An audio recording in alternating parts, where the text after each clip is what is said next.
রাত 1টা বাজে আর আমি এখনো পর্যন্ত ছাদে দাঁড়িয়ে আছি। কেন জানি আজকে আর রুমে যেতে মন চাচ্ছে না। রাতের এই পরিবেশটা অনেক ভালো লাগছে, কিন্তু আমার মনের ভিতর কাল বৈশাখী ঝড় বয়ে যাচ্ছে। নিজের মনের কষ্টটা আজ কাউকে বলতে পারছি না। হঠাৎ পিছন থেকে কে যেন ডাক দিল। চোখের পানিগুলো মুছে পিছনে তাকিয়ে দেখে আব্বু দাঁড়িয়ে আছে। আব্বু আমার সামনে এসে বলতে লাগলো, নিলয়, তুই এখন এখানে দাঁড়িয়ে আছিস কেন? যা, তোর রুমে যা। মেয়েটা সেই কখন থেকে তোর রুমে একা বসে আছে। আমার কাঁধে হাত রেখে বলল, যাচ্ছি। আমি যেই আসতে যাব আব্বু আবার বলল, দেখ বাবা, মেয়েটা অনেক ভালো, ও তোকে অনেক সুখে রাখবে। আমি কিছু বললাম না, কারণ কিছু বলার মতো ভাষা নেই। তাই একটা শুকনো হাসি দিয়ে ছাদ থেকে নেমে রুমে চলে আসলাম। দরজার সামনে দাঁড়িয়ে আছি আর ভাবছি আজকে কি থেকে কি হয়ে গেল। একটা দীর্ঘ নিঃশ্বাস ছেড়ে রুমের দরজা খুলে ভিতরে আসলাম। রুমের লাইট অফ করা ছিল, তাই লাইট অন করে যে খাটের দিকে তাকালাম, তেমনি আমার পা কাঁপাকাঁপি শুরু হয়ে গেল। কারণ যে মেয়ের সাথে আমার বিয়ে হয়েছে, সে মেয়েটা খাটে বসে এক পায়ের উপর আরেক পা রেখে ডান হাতে একটা রিভলভার নিয়ে বসে আছে, আর রিভলভারটা আমার দিকে মুখ করে ধরে আছে। আমার অবস্থা একেবারে খারাপ হয়ে গেছে। তবুও ভয়ে জিজ্ঞেস করলাম, আপনি এটা কই পাইছেন? এটা আমার। মানে? আর এই রিভলভারটা নিয়ে এসেছি তোমাকে মারার জন্য। আমি আপনাকে কি করেছি যে আপনি আমাকে মারবেন? তুমি এতক্ষণ কোথায় ছিলে? ছাদে ছিলাম। কার সাথে ছিলে? কারোর সাথে না, একা ছিলাম। আচ্ছা যাও, ফ্রেশ হয়ে আসো, ঘুমাবো। আপনি ঘুমিয়ে যান, আমার একটু কাজ আছে। ওই, তোর কি কাজ এত রাতে? হ্যাঁ, আমি বলেছি না ফ্রেশ হয়ে আসতে?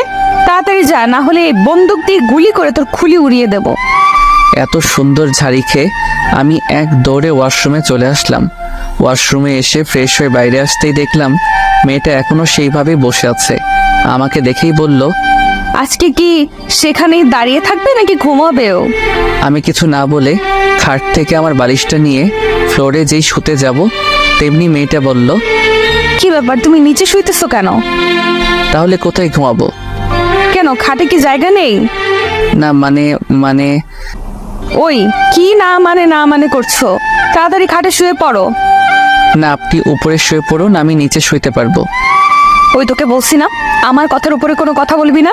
এখন তাড়াতাড়ি খাটে এসে শুয়ে পড়ো, না হলে এইটা তো দেখছই। আমি আর কিছু না বলে খাটের উপরে উঠে একপাশে হয়ে শুয়ে পড়লাম। হঠাৎ মেয়েটা আমার হাত ধরে টেনে আমার বুকের উপরে শুয়ে পড়ল। আচ্ছা, আপনি বালিশ থাকতে আমার বুকের উপর শুইলেন কেন? এখন থেকে তোমার বুকটা আমার বালিশ, এখন থেকে এখানেই ঘুমাবো। কেন, তোমার কোনো সমস্যা আছে? না, কোনো সমস্যা নেই। কিছু সময় নিরাপত্তা পালন করে হঠাৎ আমি বললাম, আপনাকে একটা প্রশ্ন করি। বলো। আপনার নাম কি? মেয়েটা আমার বুক থেকে মাথা তুলে ড্যাব ড্যাব করে তাকিয়ে বলল, তুমি কি আমার নাম জানো না? না। আমার নাম জান্নাতুল হাসানুল রোজা। অনেক সুন্দর নাম আপনার। আচ্ছা, আপনি আমার থেকে কয় বছরের বড় হবেন? বেশি না, 5 বছরের বড় হব। আমার থেকে 5 বছরের বড় আপনি? আচ্ছা, আপনি কি কখনো রিলেশন করেননি? না, ইসলাম ধর্মে বলা হয়েছে প্রত্যেক মেয়ের উচিত শুধু তার স্বামীকে ভালোবাসার। তাই আমি কোনো রিলেশনে জড়াইনি। আর একটা কথা, আমাকে আপনি বলবা না, তুমি করে বলবা, ঠিক আছে? হুম। এখন ঘুমাও, অনেক রাত হয়ে গেছে, সকালে উঠে আবার নামাজ পড়তে হবে। এই কথা বলে আবার বুকে মাথা রেখে শুয়ে পড়ল। রোজা আমার বুকে মাথা রেখে ঘুমিয়ে পড়ল। অল্প কিছু সময়ের মধ্যে আমিও ঘুমিয়ে পড়লাম। সকালে এমন মনে হচ্ছে কে যেন আমাকে ধাক্কা দিচ্ছে। চোখ খুলে দেখি একটা পরীর মতো দেখতে একটা মেয়ে আমার সামনে বসে আছে। আমার ঘুম যেন 1 সেকেন্ডের মধ্যে হাওয়া হয়ে গেল। হঠাৎ রোজা বলল, এই কি হলো, এমন ড্যাব ড্যাব করে কি দেখছো? না মানে, এত সকালে ডাক দিলেন কেন? এখন উঠে তাড়াতাড়ি গোসল করে মসজিদে নামাজ পড়তে যাও। এত সকালে কেউ গোসল করে নাকি? রোজা খাটের কর্নার থেকে বন্দুকটা নিয়ে আমার মাথায় ধরে বলল, কি বললি, আবার বল তো। কি? আমি কি বললাম? আমি যাচ্ছি গোসল করে নামাজ পড়তে। খাট থেকে নেমে দৌড়ে ওয়াশরুমে চলে আসলাম। ফ্রেশ হয়ে মসজিদে নামাজ পড়তে চলে আসলাম। নামাজ পড়ে মসজিদ থেকে বের হলাম। বাইরে পরিবেশটা অনেক ভালো লাগছে। আজকে অনেক দিন পর আবার ফজরের নামাজ পড়লাম। বেশি দেরি না করে বাসায় চলে আসলাম, কারণ আমার অনেক ঘুম পাচ্ছে। বাসায় এসে দেখলাম রোজা মাত্র নামাজ শেষ করলো। আমাকে দেখে বলল, তুমি একটু বসো, আমি জামাটা পাল্টে নেই, তারপর দুজনে একসাথে জগিং করতে যাব। কি? আমি কোথাও যেতে পারবো না, আমি এখন ঘুমাবো। আপনার যদি কোথাও যেতে মনে চায় আপনি যেতে পারেন। ঠিক আছে জানদু, তুমি একটু অপেক্ষা করো, আমি ড্রেস চেঞ্জ করে আসি, তারপর তোমাকে দেখছি। আমিও আর বসে না থেকে শুয়ে পড়লাম। হঠাৎ রোজা ওয়াশরুম থেকে বের হয়ে দেখলো আমি শুয়ে পড়ছি। ও আর কোনো কথা না বলে খাটের কর্নার থেকে রিভলভারটা নিয়ে আমার পেটে খোঁচা দিচ্ছে। আমি একটু বিরক্তি নিয়ে চোখ খুলে দেখি রোজা আমার সামনে বসে রিভলভার দিয়ে আমাকে খোঁচাচ্ছে। আমি এক লাফে খাট থেকে নেমে কিছুটা দূরে গিয়ে দাঁড়িয়ে বললাম, আচ্ছা আপনার সমস্যা কি? হ্যাঁ, কিছু একটা হইলে আপনি এই বন্দুকটা দেখে ভয় দেখান, আপনার সমস্যা কি বলেন তো? ফালতু মেয়ে যত সব। রোজা কিছু না বলে রুম থেকে চলে গেল। আমি বেলকনিতে চলে আসলাম। কেন জানি মনের ভিতরে খারাপ লাগতেছে। মেয়েটাকে একটু বেশি বলে ফেলেছি মনে হয়। বেলকনিতে বসে এগুলো ভাবছিলাম। হঠাৎ রোজা আমার পাশে এসে বসলো। আমি অদ্ভুত দৃষ্টিতে ওর দিকে তাকিয়ে আছি, কারণ কিছুক্ষণ আগে আমি এই মেয়েকে এত কথা বললাম, আর এই মেয়ে এখন হাসি খুশি হয়ে আমার পাশে বসে কফি খাচ্ছে। আমাকে এভাবে ওর দিকে তাকিয়ে থাকতে দেখে রোজা ওর কফির মুখটা আমার দিকে বাড়িয়ে দিল। নাও তাড়াতাড়ি কফিটা খেয়ে নাও, না হলে ঠান্ডা হয়ে যাবে। না, আমার এখন কফি খাওয়ার মুড নেই। ওই তোরে খাইতে কইছি না, তুই আমার উপর আবার কথা বলতেছিস কেন? না মানে, ওই কি মানে, কফি খাবি নাকি গুলি খাবি? আমি কিছু না বলে রোজার হাত থেকে কফির মগটা নিয়ে নিলাম। রোজা মুচকি এসে বলল, আমার শোনাটা। আমি কিছু না বলে কফি খাচ্ছি। হঠাৎ আমি বললাম, সরি। কিসের জন্য? না মানে, কিছুক্ষণ আগে তোমার সাথে খারাপ ব্যবহার করেছিলাম, তাই সরি। না, আমি কিছুই মনে করিনি। কি অদ্ভুত মেয়ে, এত জোরে ধমক দিলাম আর এই মেয়ে বলছে কিছুই না। রোজা আমার সাথে চেপে বসলো। আমি যে উঠতে যাব তেমনি রোজা আমাকে টান মেরে বসিয়ে বলল, ওই কোথায় যাচ্ছ? রুমে। না, রুমে যাওয়ার কোনো প্রয়োজন নেই, এখানেই বসে থাকো। দেখো সকালের পরিবেশটা কত সুন্দর। আমি এক মনে রোজার দিকে তাকিয়ে আছি। এই মেয়েটা অনেক অদ্ভুত, আবার মায়াবীও। মাত্র কালকে দেখা হলো, আর এমন দেখাচ্ছে যে সে আমাকে আরো অনেক বছর আগে থেকে ভালোবাসে। ডাইনিং টেবিলে বসে আছি, আম্মু আর রোজা রান্নাঘরে কাজ করছে। আব্বু, তোমরা আমার সাথে এমন করলে কেন? আব্বু আর নেহা চোখ বড় বড় করে তাকিয়ে আছে। হঠাৎ আব্বু বলল, আমরা আবার তোর সাথে কি করলাম? কিছু জানো না তাই না? আরে কি হয়েছে বলবি তো? তোমরা আমার থেকে 5 বছর বড়। এক মেয়েকে আমার সাথে বিয়ে দিয়েছো, কেন করলে আমার সাথে এমন? শোন নীল, বাবা মা সন্তানের জন্য যা করে তা ভালোর জন্য করে। দেখিস তুইও রোজার সাথে সুখী থাকবি। আব্বু, আমি আরেকজনকে ভালোবাসি, আর আমি এই বিয়ে মানি না। ভাইয়া কি বলছিস তুই? পাগল হয়ে গেলি নাকি? দেখো নীল, বিয়ে কোনো ছেলে খেলা না, বুঝলে? রোজ এখন থেকে তোমার বউ, এটা ভুলে যেও না। আমি এই বিয়ে মানি না, আর আমি বললাম তো আমি আরেকজনকে ভালোবাসি। তুমি যেই মেয়েকে ভালোবাসো সেই মেয়ে একটা বাজে মেয়ে। রাস্তায় রাস্তায় ছেলেদের সাথে চলাফেরা করে, ও তোমাকে নিয়ে খেলছে। আর আমি কিছু বলতে যাব ঠিক সে সময় আম্মু আর রোজা রান্নাঘর থেকে নাস্তা তৈরি করে নিয়ে আসলো। রোজা এসে আমার পাশে বসলো। সবাই একসাথে নাস্তা খাওয়া শুরু করলাম। সবাই কথা বলতেছে, কিন্তু আমি কোনো কথা বলতেছি না, কারণ আমার তাদের সাথে কথা বলার কোনো মুড নাই। তাই আমি আমার মতো খেয়ে বাইরে চলে আসলাম। আমি আড্ডাখানায় আসতেই আমার বন্ধুরা নাইম, তানভীর, সাকিব চায়ের দোকানে বসে আছে। ওদের সামনে আসতেই, কিরে, কালকে আমাদের কিছু না বলেই ভার্সিটি থেকে এইভাবে চলে আসছিলি কেন? না মানে, পরিবারের একটু সমস্যা হয়েছিল তাই আর কি। আচ্ছা, রিয়ার সাথে কি তোর কোনো কথা হয় নাই? কাল থেকে ও আমাদের কল দিচ্ছে তোর কথা জিজ্ঞেস করার জন্য, আর আমরাও তোকে কল দিলাম, কিন্তু তোর ফোন বন্ধ দেখাচ্ছে। কালকে রাগের মাথায় মোবাইল ভেঙে ফেলেছিলাম। না মানে মোবাইলে চার্জ ছিল না হয়তো। আচ্ছা, আগে এটা বল, তোরা আজকে আমাকে এত কথা জিজ্ঞেস করছিস কেন? না মানে, তুই তো কোনোদিন এমন করিসনি তাই। আচ্ছা বাদ দে, ওদের সাথে আর কিছু সময় আড্ডা দিতে দিতে দুপুর হয়ে গেল। জোহর নামাজ পড়ে বাসায় আসলাম। বাসায় আসতেই আমি আমার মোবাইলটা খুঁজতেছি, কিন্তু কোনো জায়গায় পাইনি। শেষমেশ আর না পেরে নেহার রুমে আসলাম। নেহার রুমে এসে দেখি ও পড়তেছে। আমি ওর রুমের ভিতরে ঢুকে ওর সামনে গিয়ে ওর মাথায় আস্তে একটা থাপ্পড় মারলাম। নেহা পড়া বাদ দিয়ে রাগী লোক নিয়ে আমার দিকে তাকালো। কি চাই?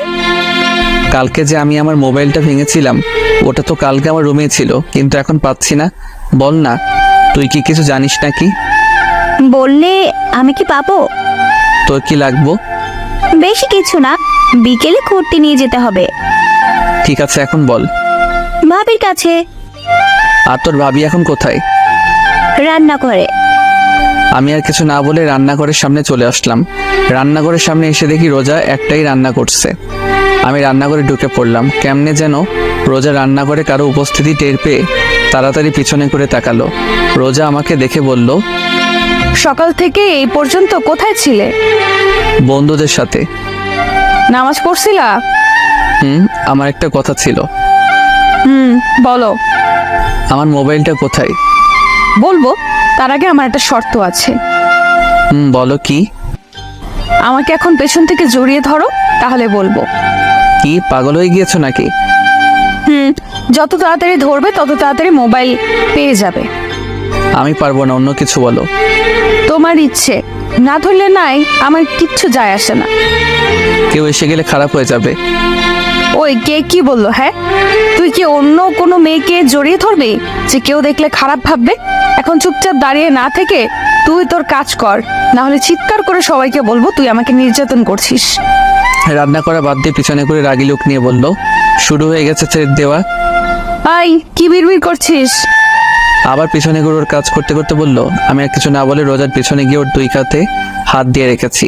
রোজা আমার হাতের স্পর্শ পেয়ে কিছুটা কেঁপে উঠল। আমি কি বলছি, আমার কাঁধ ব্যথা করতেছে? না তো। তাহলে তুই আমার কাঁধে হাত রেখেছিস কেন? আমাকে জড়িয়ে ধর, না হলে। কি আর করা, শেষমেশ রোজাকে জড়িয়ে ধরতে হলো। কিন্তু ওকে জড়িয়ে ধরতে দুজনে কেঁপে উঠলাম। কেমন যেন এক অন্যরকম অনুভূতি। রোজা ওর কাজ না করে চুপচাপ দাঁড়িয়ে আছে, চোখ বন্ধ করে। আমার মোবাইলটা কোথায়? ও, ওটা ওটা তো ভেঙে গিয়েছিল, তাই আমি ফেলে দিয়েছি। কি, তুমি আমার মোবাইল ফেলে দিয়েছো?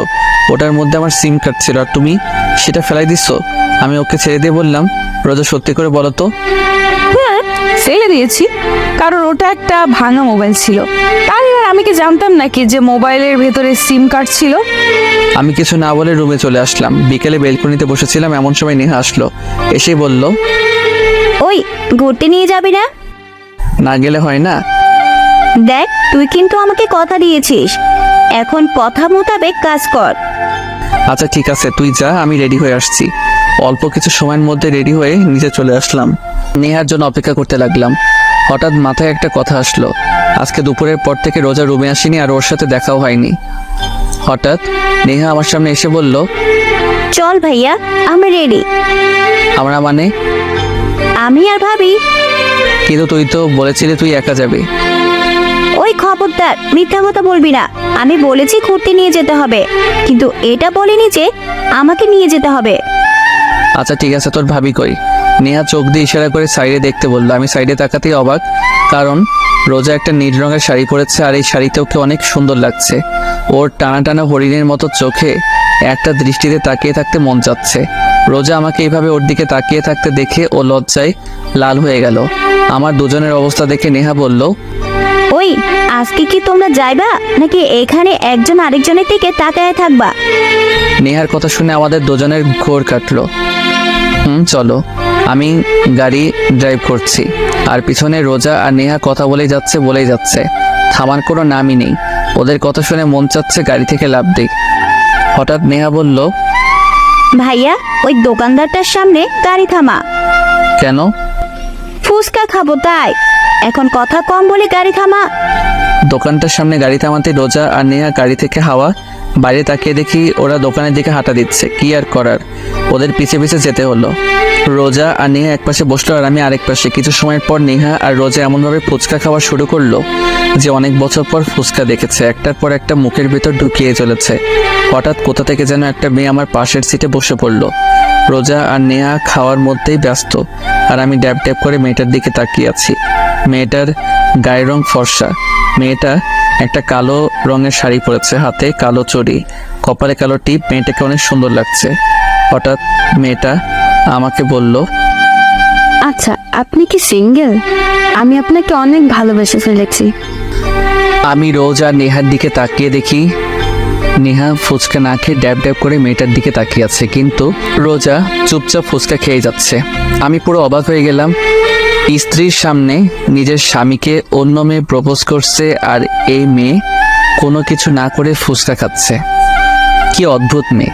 মেয়েটা আবার বলতে শুরু করলো, আসলে আপনাকে আমার অনেক ভালো লেগেছে, তাই জিজ্ঞেস করলাম।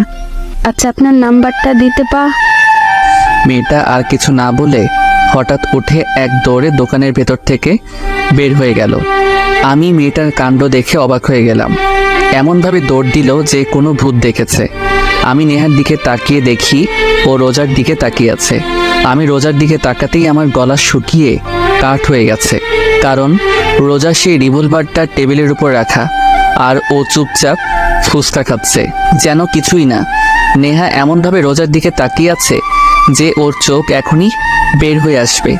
আমি কাঁপা কাঁপা কণ্ঠে বললাম, এটা এখানে কোথা থেকে আসলো? ভাবি তার ব্যাগ থেকে বের করলো। রোজা নেহার আর আমার অবস্থা দেখে হেসে উঠল। নেহার কানে কানে কি যেন বলল।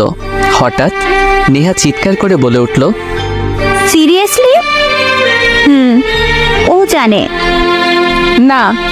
বলেই ওরা দুজন আমাকে দেখে হেসে গড়াগড়ি খাচ্ছে। আমার অবস্থা খারাপ। তাড়াতাড়ি করে এক গ্লাস পানি খেলাম, বিল দিয়ে এসে গাড়িতে বসলাম।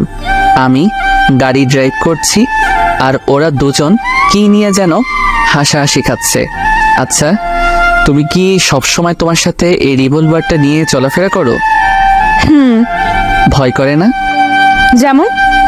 যদি কোনোদিন তোমার কাছে বন্দুক দেখে পুলিশ তোমাকে ধরে নিয়ে যায়? আমার কথা শুনে ওরা দুজন আবার হাসতে হাসতে গড়াগড়ি খাচ্ছে। আরও কিছু সময় ঘোরাঘুরি করে রাতে বাসায় আসলাম। রাতে রোজা ওয়াশরুমে গেছে। এই সুযোগে আমি রুমে থেকে বের হয়ে নেহার রুমের সামনে আসলাম। ওর রুমে এসে দেখি ও মোবাইল চালাচ্ছে। নেহা আমাকে ওর রুমে দেখে মোবাইল চালানোর বাদ দিয়ে বলল, ভাইয়া তুই কিছু বলবি?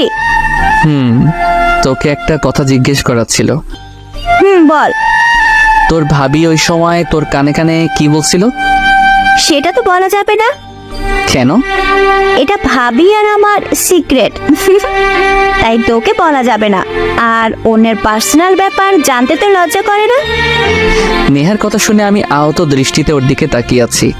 আমার বোন মির্জাফর আর আমি জানতাম না। হঠাৎ পিছন থেকে রোজা বলে উঠল, একদম ঠিক কথা বলেছো নেহা। বলেই নেহার পাশে গিয়ে দাঁড়ালো। আমি রোজার দিকে রাগে দৃষ্টিতে তাকালাম, আর কিছু না বলে রুম থেকে বের হয়ে ছাদে গিয়ে দাঁড়ালাম। কিছু সময় পর রোজাও আমার পাশে এসে দাঁড়ালো। আমি রোজার দিকে তাকিয়ে আছি। ওকে অনেক মায়াবী লাগছে। মেয়েটাকে বোঝা প্রচুর মুশকিল। এমন মনে হয় মেয়েটার মনে অনেক রহস্য লুকানো। হঠাৎ রোজা বলল, রাতের এই পরিবেশটা অনেক ভালো লাগে, তাই না? রোজার দিকে তাকিয়ে বললাম, জানো, আমার একটা ফ্রেন্ড ছিল, ওর সাথে সব কিছু শেয়ার করতাম। প্রতিদিন রাতে ওর সাথে ছাদে বসে অনেক আড্ডা দিতাম। ওকে ছাড়া আমার একদিনও ভালো লাগতো না। কিন্তু এইটুকু বলে রোজা কাঁদতে কাঁদতে ফ্লোরে বসে পড়ল।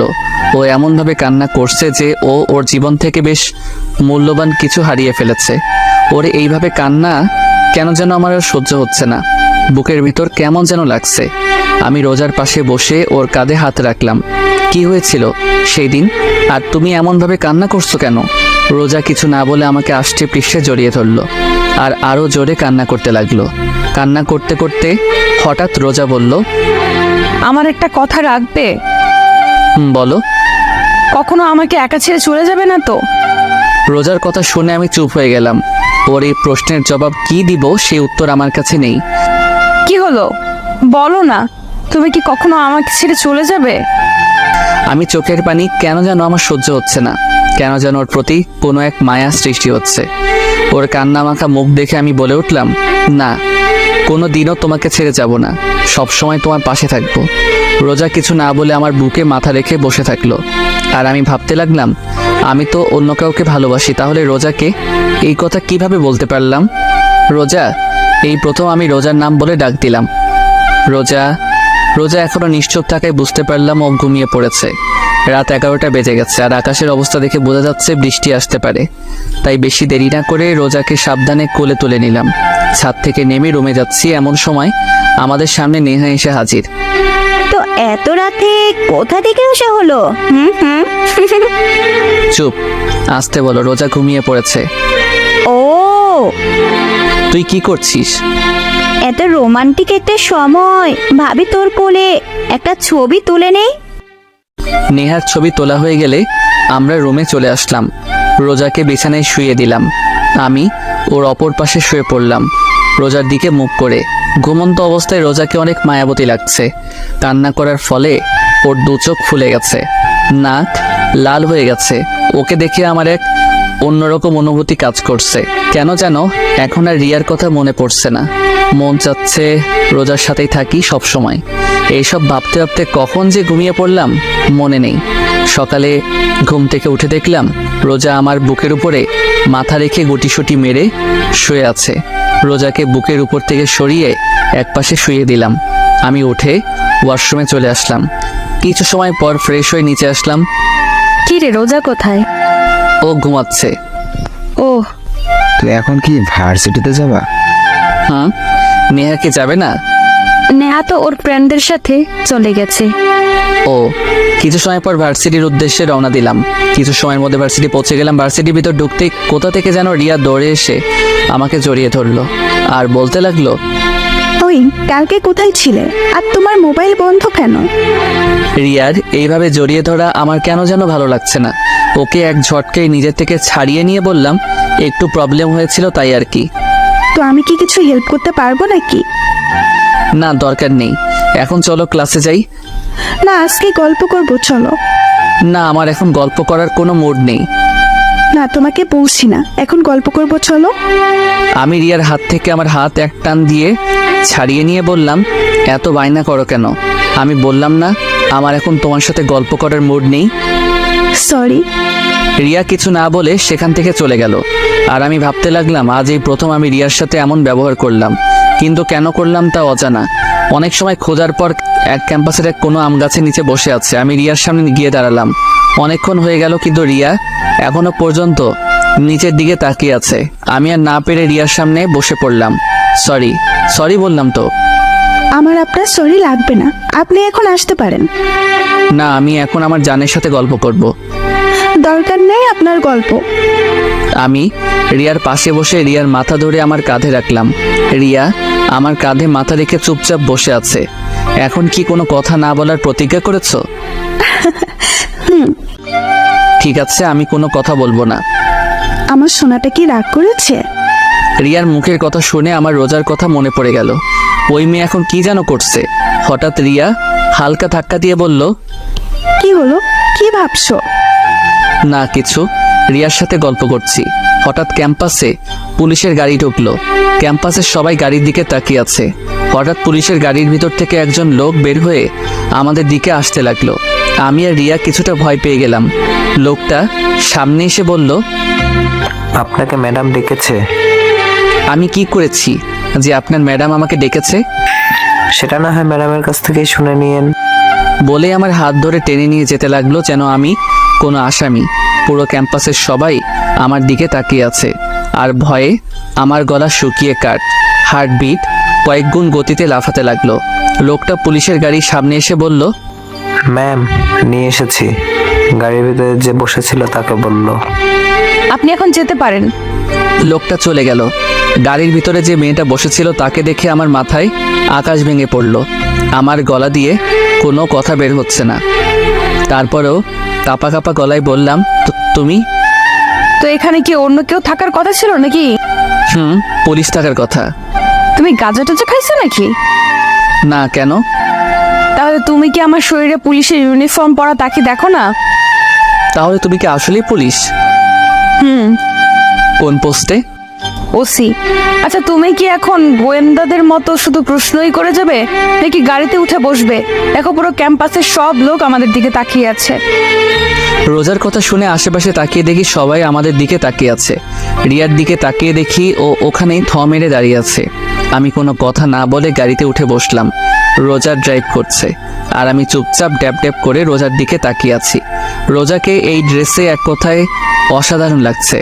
রোজা আমাকে এইভাবে তাকিয়ে থাকতে দেখে লজ্জা মাখা মুখে বলল, ওই এইভাবে ড্যাব ড্যাব করে তাকে কি দেখছো?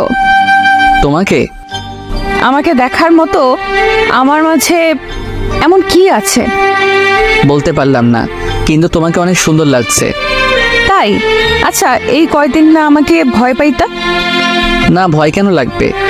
এখন কি ভয় লাগছে না? আমার সাথে ফাজলামে আমাকে ছাড়া অন্য কোনো মেয়ের সাথে থাকলে জেলে ভরে দিতে পারতো। রোজার কথা শুনে এখন ভয় লাগতে শুরু করলো, কারণ এই মেয়ের কথা বলা যায় না, বিনা কারণে জেলেও ঢুকিয়ে দিতে পারে। আমি রোজার দিকের থেকে চোখ ফিরিয়ে বাইরের দিকে তাকিয়ে থাকলাম। আমার অবস্থা দেখে রোজা হেসে ফেললো। কিছুক্ষণ পর রোজা আমাকে নিয়ে লেগের পাড়ে আসলো। রোজা আর আমি একটা বেঞ্চে বসে আছি, কেউ কোনো কথা বলছি না। নিরাপত্তা ভেঙে হঠাৎ রোজা বলল, তোমাকে একটা প্রশ্ন করি। বলো। ক্যাম্পাসে তোমার সাথে যে মেয়েটা বসেছিল সে কি আমার সতীন? রোজা এমন প্রশ্ন করবে তা ভাবতে পারিনি। ওর এই প্রশ্নের জবাব কি দিব তা ভেবে পাচ্ছি না। আমাকে চুপ থাকতে দেখে রোজা বলল, এই শোনো, আমি কিন্তু অন্য কারোর সাথে আমার স্বামীর ভাগ বসাবো না। তুমি শুধু আমার। অন্য কোনো মেয়ের দিকে তাকালে তোমাকে বিনা টিকিটে উপরে পাঠিয়ে দেবো। বুঝেছি। আচ্ছা, একটা প্রশ্ন করি। বলো। তুমি জানলে কিভাবে যে ওই মেয়ের সাথে আমার কিছু চলছে? আমাদের বিয়ের আগে আব্বু বলেছিল তুমি একটা মেয়েকে ভালোবাসো, আর সেই মেয়ে নাকি তোমার সাথে খেলা করেছে। আর আজকে তুমি আর ওই মেয়ে ক্যাম্পাসে একবার কর্নারে বসেছিলে, তাই আমার আর বুঝতে বাকি রইল না এটাই সেই মেয়ে। রোজা এক নিঃশ্বাসে বলল, তো তোমার কি আমার উপর কোনো রাগ বা কষ্ট নেই? রাগ বা কষ্ট থাকবে কেন? এই যে তোমার স্বামী যে অন্য মেয়ের সাথে বসেছিল, রোজার মনের কথা জানার জন্য বললাম। আমি কি মানুষ নাকি যে আমার কষ্ট থাকবে? এখন চলো, এখানে ভালো লাগছে না। বলেই রোজা সেখান থেকে উঠে গাড়িতে গিয়ে বসলো। রোজার আচরণ দেখে বুঝলাম ও অনেক কষ্ট পেয়েছে। কেন যেন এই মেয়েকে বুঝতে পারছি না, পুরো অদ্ভুত একটা মেয়ে। আমি গিয়ে রোজার পাশে বসলাম। রোজা কিছু না বলে চুপচাপ ড্রাইভ করতে লাগলো। আমার নিজের ভিতর কেমন যেন একটা গিল্টি ফিল হতে লাগলো। রোজাকে কি বলবো তা খুঁজে পাচ্ছি না। হঠাৎ রোজা একটা মলের সামনে গাড়ি থামিয়ে বলল, নামো। আমরা এখানে কেন এসেছি? ওই, তুই নামবি নাকি অন্য কোনো পদক্ষেপ নিব? আমি কিছু না বলে গাড়ি থেকে নেমে রোজার পিছনে পিছনে চুপচাপ হাঁটছি। হঠাৎ রোজা একটা মোবাইলের শোরুমে ঢুকলো। আমি একটু দাঁড়িয়ে ভাবলাম রোজা এখানে কেন এসেছে। কিছু না ভেবে দোকানের ভিতরে ঢুকে পড়লাম। রোজা একটা মোবাইল সিম কার্ড কিনলো। আমি চুপচাপ দেখে যাচ্ছি। মোবাইলটা দেখে আমার লোভ এসে পড়লো, মন চাচ্ছে যদি এই মোবাইলটা আমার হতো। রোজা বিল পেমেন্ট করে আবার বেরিয়ে পড়লো। আমিও রোজার পিছে পিছে বের হয়ে গাড়িতে বসলাম। কিছুক্ষণ পর রোজা একটা রেস্টুরেন্টের সামনে গিয়ে গাড়ি থামালো। আমার দিকে তাকাতেই আমি গাড়ি থেকে নেমে পড়লাম। রোজা আর আমি রেস্টুরেন্টে থেকে লাঞ্চ করলাম, কিন্তু রোজা আমার সাথে কোনো প্রকার কথাও বলেনি। আর একটা লজ্জাজনক কথা, সব পেমেন্ট রোজাই করেছে, কারণ আমি বেকার। কিছু সময় পর দুজনেই বাসায় চলে আসলাম। বাসায় আসতেই আম্মু রোজাকে ডাকলো। রোজা কিছু না বলে রুমে চলে গেল। আম্মু আমাকে দেখে আমার সামনে এসে বলল, কি রে, রোজার আবার কি হলো? ওই কিছু না তো। দেখ নীল, আমার সাথে মিথ্যা কথা বলবি না, বল কি হয়েছে? ও আমার সাথে একটু রাগ করেছে, এইটুকুই। আর কি নিয়ে রাগ করেছে? তেমন কিছু না, আমি এখন রুমে গেলাম বলে ওখান থেকে চলে আসলাম। রুমের সামনে এসে দেখি রোজা মার্কেট থেকে যেই মোবাইলটা কিনেছিল সেটা চালাচ্ছে। আমাকে দেখেও না দেখার ভান করে এক মনে মোবাইল চালাতে লাগলো। আমিও কিছু না বলে ওয়াশরুমে চলে গেলাম। ওয়াশরুমে এসে ভাবতে লাগলাম যে ওর রাগ ভাঙানো যায় কিভাবে, কিন্তু কোনো আইডিয়া পেলাম না। ওয়াশরুম থেকে বের হয়ে দেখলাম রোজা আগের মতোই খাটে বসে মোবাইল গোতাচ্ছে। আমি চুপচাপ রোজার পাশে গিয়ে বসে থাকলাম, কিন্তু এই মাইয়ার সেই জায়গায় কোনো খেয়ালই নাই। আমি ড্যাব ড্যাব করে ওর দিকে তাকিয়ে আছি আর ও এক মনে মোবাইলের দিকে। আমি এইবার মাথা নিচু করে বসে রইলাম। হঠাৎ রোজা আমার দিকে ঘুরে বসে একটা মোবাইল বাড়িয়ে দিল। আমি ড্যাব ড্যাব করে ওর দিকে তাকিয়ে আছি। আমাকে এভাবে তাকিয়ে থাকতে দেখেও বলল, এইভাবে তাকানোর কিছুই নেই, তোমার মোবাইল নেই সেই জন্য এটা তোমাকে দিলাম। রোজার দিকে তাকিয়ে মনে মনে বললাম, কিপটুস কিপটা, ও আমাকে ওর পুরনো মোবাইলটা ধরিয়ে দিল। আর আমি ভেবেছিলাম ও আমাকে এই নতুন মোবাইলটা দিবে। আমি মুখ কালো করে রোজার দিকে তাকিয়ে আছি, আর রোজা এই মজির মতো আমার দিকে তাকিয়ে আছে। আমি রোজার হাত থেকে মোবাইলটা নিয়ে নিলাম। হঠাৎ রোজা আমাকে বলল, একটু সামনে এসো, তোমাকে একটা কথা বলার ছিল। আমি রোজার দিকে একটু আগাতেই রোজা বলল, জানো, এই মোবাইলটা আমার অনেক দিন ধরে কেনার শখ ছিল, তাই এটা আমি রেখে দিলাম। আর আমার এই মোবাইলটা যখন পুরাতন হয়ে গেছে, তাই এটা তুমি রেখে দাও। রোজার কথা শুনে আমি হেসে উঠলাম। রোজা আমার দিকে অদ্ভুত দৃষ্টিতে তাকিয়ে আছে। হাসছো কেন? তুমি তোমার মোবাইলটা দিয়ে অনেক বড় উপকার করলা। মানে? তুমি তো আমাকে তোমার মোবাইল দিয়ে দিলে, তাই এখন আর মোবাইল কেনার কোনো প্রয়োজন নেই। আর আব্বু তো জানে যে আমার মোবাইল নেই, আর আব্বুর থেকে মোবাইল কেনার জন্য ফাও টাকা পাবো, বুঝেছো? কিন্তু এই মাইয়া কি পাগল হয়ে গেল নাকি? রোজা হাসতে হাসতে বিছানায় গড়াগড়ি খাচ্ছে, কিন্তু আমি কিছুই বুঝতে পারছি না এখানে হাসার কি আছে। হাসছো কেন? দাঁড়াও, আগে হেসে নেই, তারপর বলছি। আমি কি কোনো জোক করেছি? কি? রোজা একটু হাসি থামিয়ে বলল, তোমার মতে আমি কি আমার টাকা দিয়ে এই মোবাইলটা কিনেছি? হুম। এই মোবাইল কেনার টাকা আব্বু আমাকে দিয়েছে, আর বলেছিল তোমাকে একটা ভালো মোবাইল কিনে দিতে। এখন হয়তো বুঝেছো। বলেই আবার হাসতে লাগলো। তোমার আব্বু টাকা দিয়েছিল আমাকে মোবাইল কিনে দিতে? তোমার আব্বু দিয়েছে। আমি বুকে হাত দিয়ে বিছানায় চিত হয়ে শুয়ে পড়লাম আর বলতে লাগলাম, আমার টাকা আমার মোবাইল অনেক বড় একটা শখ খেয়েছি। আমার অবস্থা দেখে রোজা আমার সামনে এসে বলল, কি হয়েছে তোমার? এমন করছো কেন? আমার টাকা আমার মোবাইল।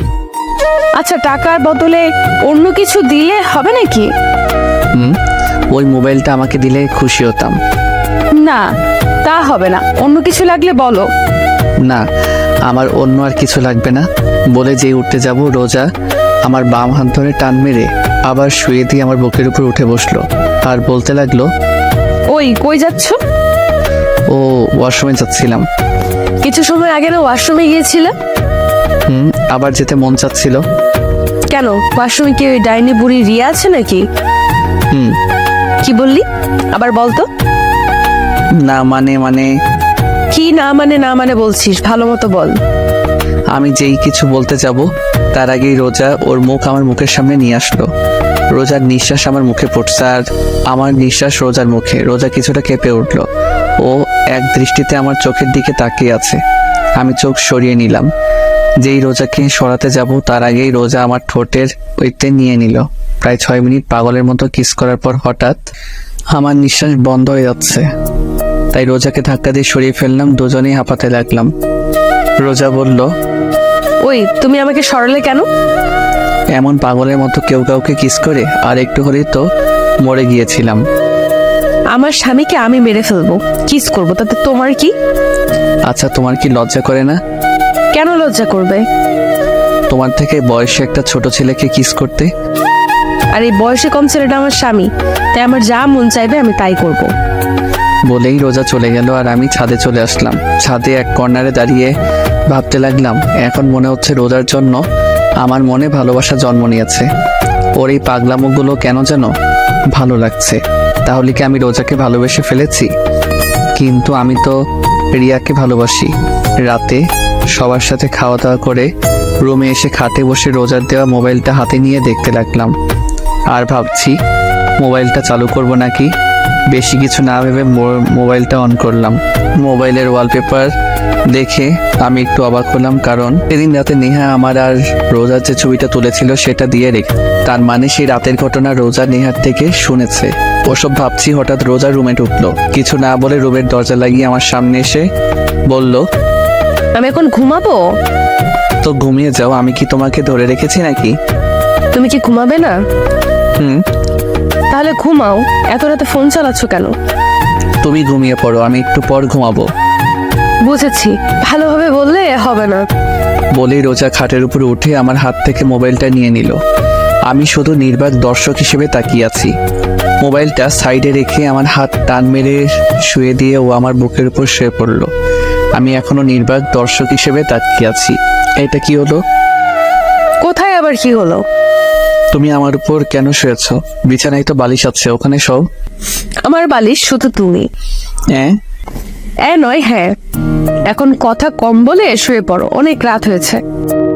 আমি আর কিছু বললাম না, কারণ এই মেয়ের সাথে কথায় পেরে ওঠা অসম্ভব। কিছুক্ষণের মধ্যে আমরা ঘুমিয়ে পড়লাম। সকালে ঘুম থেকে উঠে দেখলাম রোজা প্রতিদিনের মতো আমার বুকের উপর মাথা রেখে শুয়ে আছে। আজকে কেন জানি ওর এইভাবে শুয়ে থাকা আমার ভালো লাগছে। আমার ডান হাতটা দিয়ে ওর মুখের উপর আশা চুলগুলো ওর কানের পিছনে গুঁজে দিলাম। ও কিছুটা নেড়ে উঠল। কিছুক্ষণ এক দৃষ্টিতে ওর দিকে তাকিয়ে থাকলাম। ওকে অনেক রূপবতী দেখাচ্ছে। রোজাকে সাবধানে বুকের উপর থেকে উঠিয়ে সাইডে শুয়ে দিলাম। আমি উঠে ফ্রেশ হয়ে নাস্তা করে ভার্সিটির উদ্দেশ্যে বেরিয়ে পড়লাম। রিয়াকে কি বলবো তা ভাবতে ভাবতে ভার্সিটির সামনে চলে আসলাম। ভার্সিটির সামনে আসতে দেখলাম রিয়া গেটের সামনে দাঁড়িয়ে আছে। ওকে দেখে বোঝা যাচ্ছে ও কারোর জন্য অপেক্ষা করছে। হঠাৎ রিয়া আমাকে দেখে আমার সামনে দৌড়ে আসলো আর এসেই বলতে লাগলো, তুমি ঠিক আছো তো? কি হয়েছে তোমার? আর এমন দেখাচ্ছে কেন তোমাকে? কালকে ওই পুলিশ তোমাকে ধরে নিয়ে গেল, সেটা নিয়ে আমি অনেক টেনশনে ছিলাম। ও, ওটা আমার এক পরিচিত কাজিন ছিল। ও, আমি তো ভয় পেয়ে গেছিলাম। আচ্ছা এটা বলো, এখানে কার জন্য অপেক্ষা করছিলে? তোমার জন্য অপেক্ষা করছিলাম। কেন? আজকে সারাদিন তোমাকে নিয়ে ঘুরবো। তাই? হ্যাঁ, তো কোথায় যাইবা এখন? লেকের পাড়ে যাবো, চলো। ঠিক আছে চলো। আমি আর রিয়া রিক্সায় উঠলাম। রিক্সা চলছে তার আপন গতিতে। রিয়া আমার এক হাত ঝাপটে ধরে বসছে। ওর এইভাবে আমার হাত ধরে থাকা কেন জানি ভালো লাগছে না। কিছু সময়ের মধ্যে লেকের পাড়ে এসে পড়লাম। রিক্সা ভাড়া মিটিয়ে আমি আর রিয়া পাশাপাশি হাঁটছি। হঠাৎ রিয়া বলল, চলো ওখানে বসি। ঠিক আছে। রিয়ার আর আমি পাশাপাশি বসলাম। অনেক সময় হয়ে গেল কিন্তু দুজনেই চুপচাপ বসে আছি। কিছু সময় পর হঠাৎ রিয়া বলল, একটা কথা জিজ্ঞেস করার ছিল। বলো, কি জিজ্ঞাসা করতে চাও? সত্যি কথা বলবে তো? বলো, কি এমন কথা? তুমি কি আমার থেকে কিছু লুকাচ্ছ? আমি রিয়ার কথার উত্তর কি দিব সেটা ভাবছি। ওকে কি সত্যিটা বলে দিব নাকি? আমাকে চুপ থাকতে দেখে রিয়া বলল, কি হলো, কি ভাবছো? না কিছু না। তুমি কি বলছিলে? আমি বলছিলাম যে তুমি কি আমার থেকে কিছু লুকাচ্ছ?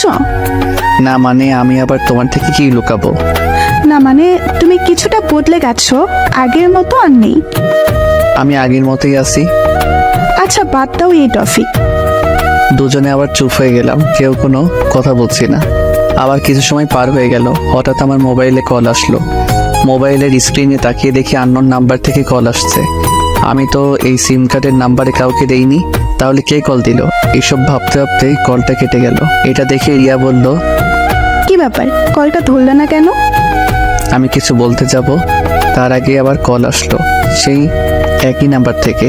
রিয়ার থেকে কিছুটা দূরে গিয়ে কলটা রিসিভ করলাম। রিসিভ করতেই, ওই কই তুমি? কে আপনি আর কাকে কল দিয়েছেন? ওই আমি রোজা। রোজা? আমি এখন কই তুমি? আমি তো এখন ভার্সিটিতে আছি। সত্যি তো? ঠিক আছে বাই। রোজা কলটা কেটে দিল। রোজার গলার আওয়াজ শুনে মনে হলো ও কান্না করছে। হঠাৎ রিয়া আমার পাশে এসে দাঁড়ালো। কি ব্যাপার, কে কল করেছিল? আব্বু। কি বললো? আরে তেমন কিছু না, এমনি কল দিয়েছিল। তুমি আমার থেকে কিছু লুকাচ্ছ না তো? আরে বাবা, আমি আবার কি লুকাবো? আচ্ছা এখন কি খাবে বলো? চলো ফুচকা খাবো। ঠিক আছে চলো। তারপর রিয়া আর আমি ফুচকার দোকানে ঢুকলাম। রিয়া ফুচকা খাচ্ছে আর মাঝে মাঝে আমার মুখে একটা ফুচকা তুলে দিচ্ছে। ওর সাথে সময় কাটাতে আমার অনেক ভালো লাগে, কিন্তু আজকে কেন যেন ভালো লাগছে না। মনে শুধু রোজার কথাই মনে পড়ছে। হঠাৎ মনে পড়লো এতক্ষণে তো ভার্সিটির সময় শেষ। হঠাৎ আমার মোবাইলে আবার কার যেন কল আসলো। পকেট থেকে মোবাইলটা বের করে স্ক্রিনে তাকিয়ে দেখি রোজা আবার কল করেছে। কিছু না ভেবে কলটা কেটে দিলাম। কলটা কেটে দিয়ে রিয়াকে বললাম, রিয়া আমার এখন যেতে হবে, একটা জরুরি কাজ আছে। না, আজকে আমরা সারাদিন ঘুরবো, তোমাকে আজকে সারাদিন আমার সাথে থাকতে হবে।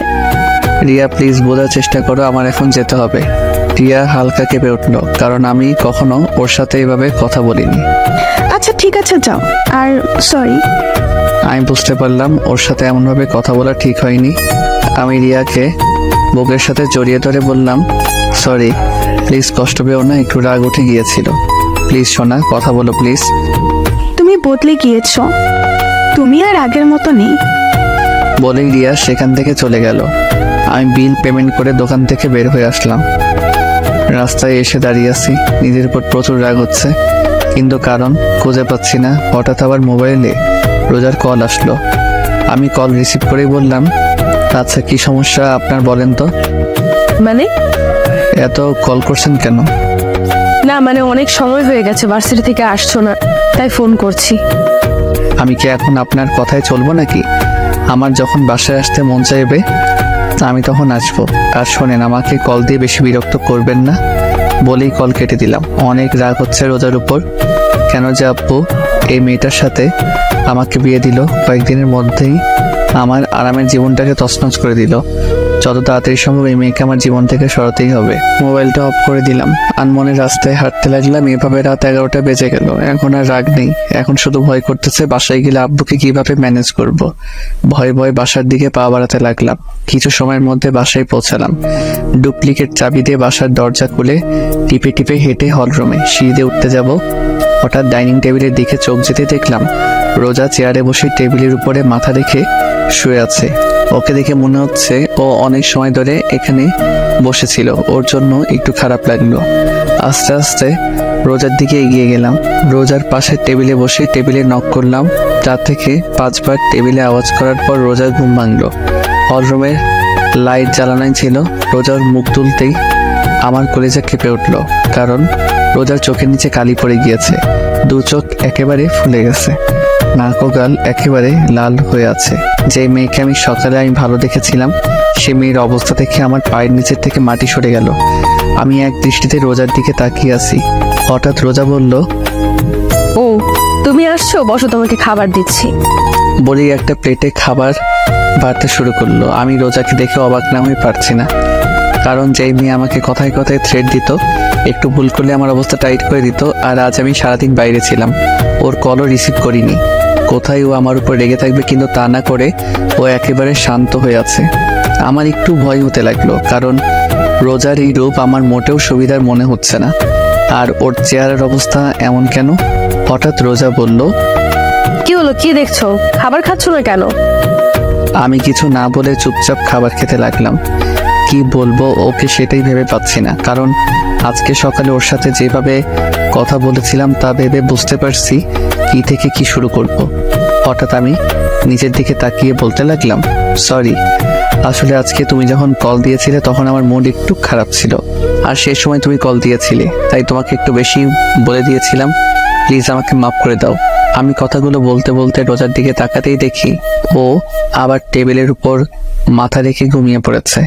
আমি টেবিল থেকে উঠে হাত ধুয়ে আসলাম, রোজার সামনে এসে দাঁড়িয়ে রইলাম।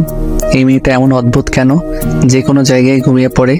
এখন আবার ওকে কোলে করে রুমে নিয়ে যেতে হবে। মুচকি এসে যেই রোজার শরীরে যেই হাত রাখলাম, যা তেমন আমি 2 কদম পিছে চলে গেলাম, কারণ রোজার শরীর জ্বরে পড়ে যাচ্ছে। আমি অনেক ঘাবড়ে গেলাম। এখন কি করব কিছুই মাথায় আসছে না। আমি তাড়াতাড়ি করে রোজার কাছে গিয়ে ওকে কোলে তুলে নিলাম। রোজাকে কোলে নিয়ে রুমে চলে আসলাম। এসেই রোজাকে বিছানায় শুয়ে দিয়ে দৌড় দিয়ে ওয়াশরুমে চলে গেলাম। একটা বালতির মধ্যে পানি এনে কাপড় দিয়ে রোজার মাথায় পানি পট্টি দিতে লাগলাম। হঠাৎ খেয়াল করলাম রোজা কাঁপছে।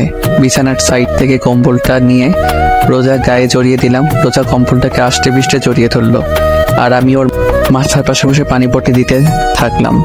আর ভাবতে লাগলাম, রোজার আজকে যে অবস্থা তার জন্য একমাত্র দায়ী আমি। আমার জন্যই হয়তো এমন হয়েছে। আজকে ওকে শুধু শুধু এতগুলো কথা শুনিয়েছিলাম। সারাটা দিন মেয়েটা কতবার কল করেছিল, কিন্তু একটাবারও ওর কল রিসিভ করিনি। কত যেন কষ্ট পেয়েছে, আর গাধার মতো এসে আমি ওকে রেখে খেতে বসে গেলাম। একটাবারও জিজ্ঞেস করলাম না যে তুমি খেয়েছো কিনা। নিজের উপর অনেক রাগ হতে লাগলো। হঠাৎ এমন মনে হলো আমার গাল বেয়ে পানি গড়িয়ে পড়ছে। এক হাত দিয়ে চেহারায় হাত দিয়ে দেখে আমার চোখে পানি। আমার চোখের পানিটা মায়ার নাকি কষ্টের সেটা অজানা। আমি শেষবার কবে কেটেছিলাম সেটা আমার মনে নেই। কেন যে মেয়েটাকে এত কষ্ট দিতে গেলাম। রোজার চেহারার দিকে তাকালেই কেন জানি আমার অনেক কষ্ট হচ্ছে। এইভাবে সারা রাত রোজার মাথায় পানি ঢালতে ঢালতে সকাল হয়ে গেল। সকাল 6টা। এখন রোজার শরীরের জ্বর কিছুটা কমে এসেছে। হঠাৎ আমি রোজার জামার দিকে খেয়াল করে দেখলাম পানি ঢালতে ঢালতে ওর জামা বেশ খানিকটা ভিজে গিয়েছে। এখন হইল আরেক সমস্যা, রোজার জামা চেঞ্জ করা যায় কিভাবে। কিছু সময় ভেবে আমি রুম থেকে বের হয়ে নেহার রুমের সামনে আসলাম। নেহার রুমের সামনে এসে বেশ খানিকটা সময় ধরে নেহাকে ডাকার পরে নেহা দরজা খুলতেই বলল, কি হয়েছে? হয়েছে? সমস্যা কি? আপনি এত সকালে আমাকে ডাকছেন কেন? নেহা আমার সাথে এতটুকু বলেই চুপ হয়ে গেলাম, কারণ আমার বোন আমাকে আপনি করে বলছে। কি হলো বোন, তুই আমাকে আপনি করে বলছিস কেন? নেহা এক ঝটকায় হাতটা সরিয়ে নিয়ে আমার থেকে 2 কদম পিছে গিয়ে বলতে লাগলো, আমার ইচ্ছা আমি কাকে কি বলে ডাকবো। আর আপনি আমার ভাই না, আমি আপনার কোনো বোন না। আমি অবাকের উপর অবাক হচ্ছি, কারণ কি এমন হয়েছে যার কারণে নেহা আমার সাথে এমন ব্যবহার করছে? কেন জানি ওর কথাগুলোয় আমার ভিতরে কেমন যেন ব্যথা অনুভব হতে লাগলো। হঠাৎ নেহা আমার মুখের সামনে চুটকি বাজিয়ে বলল, কি হলো? আপনি কেন এসেছেন এখানে? রোজার। কি হয়েছে ভাবি? কি বলেন? কি হয়েছে ভাবি? আমি কিছু বলার আগে নেহা আমাকে পাশ কাটিয়ে আমার রুমের দিকে দৌড় দিল। আমি দাঁড়িয়ে না থেকে নেহার পিছনে পিছনে গেলাম। নেহার রুমের ভিতর ঢুকে রোজার অবস্থা দেখে আমার দিকে রাগের দৃষ্টিতে তাকালো। ও এমনভাবে আমার দিকে তাকালো যে আমি কোনো জেলের আসামি। নেহা আমার সামনে এসে বলল, কি করেছেন আপনি ভাবির সাথে? রাতে আমি আর রোজা খাবার টেবিলে বসেছিলাম, আমি খাবার খাচ্ছি। হঠাৎ দেখি রোজা কিছুটা কাঁপছে, কিন্তু আমি ভেবেছিলাম হয়তো এমনই।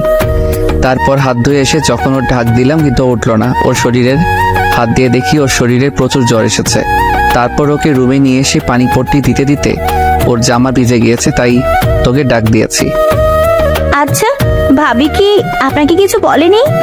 না একবারও কি রুমের অবস্থা দেখেছেন? না, রুমে আবার কি হবে? এটুকু বলেই পুরো রুমের দিকে তাকাতেই দেখলাম আমার রুমটা এমন দেখাচ্ছে যে রুমের ভিতরে কোনো বড়সড় টর্নেডো এসেছিল। রুমের প্রত্যেকটা জিনিস ভেঙে ফেলেছে, এমনকি খাটের উপর দেয়ালে আমার বড় একটা ছবি ঝোলানো ছিল সেটাও ভেঙে ফেলেছে। আমি নেহার দিকে তাকাতেই নেহা বলল, এগুলো সব আপনার জন্য হয়েছে। আমি যেই কিছু বলতে যাব তার আগে নেহা আমাকে ধাক্কা দিয়ে রুম থেকে বের করে দিল। আমি রুমের বাইরে দাঁড়িয়ে ভাবতে লাগলাম রোজা কেন ভেঙেছে সবকিছু। ওর কলনা ধরায় কি ও রেগে গিয়ে এগুলো করেছে নাকি অন্য কোনো কারণে? এইভাবে কিছু সময় যাওয়ার পর নেহা রুমের দরজা খুললো।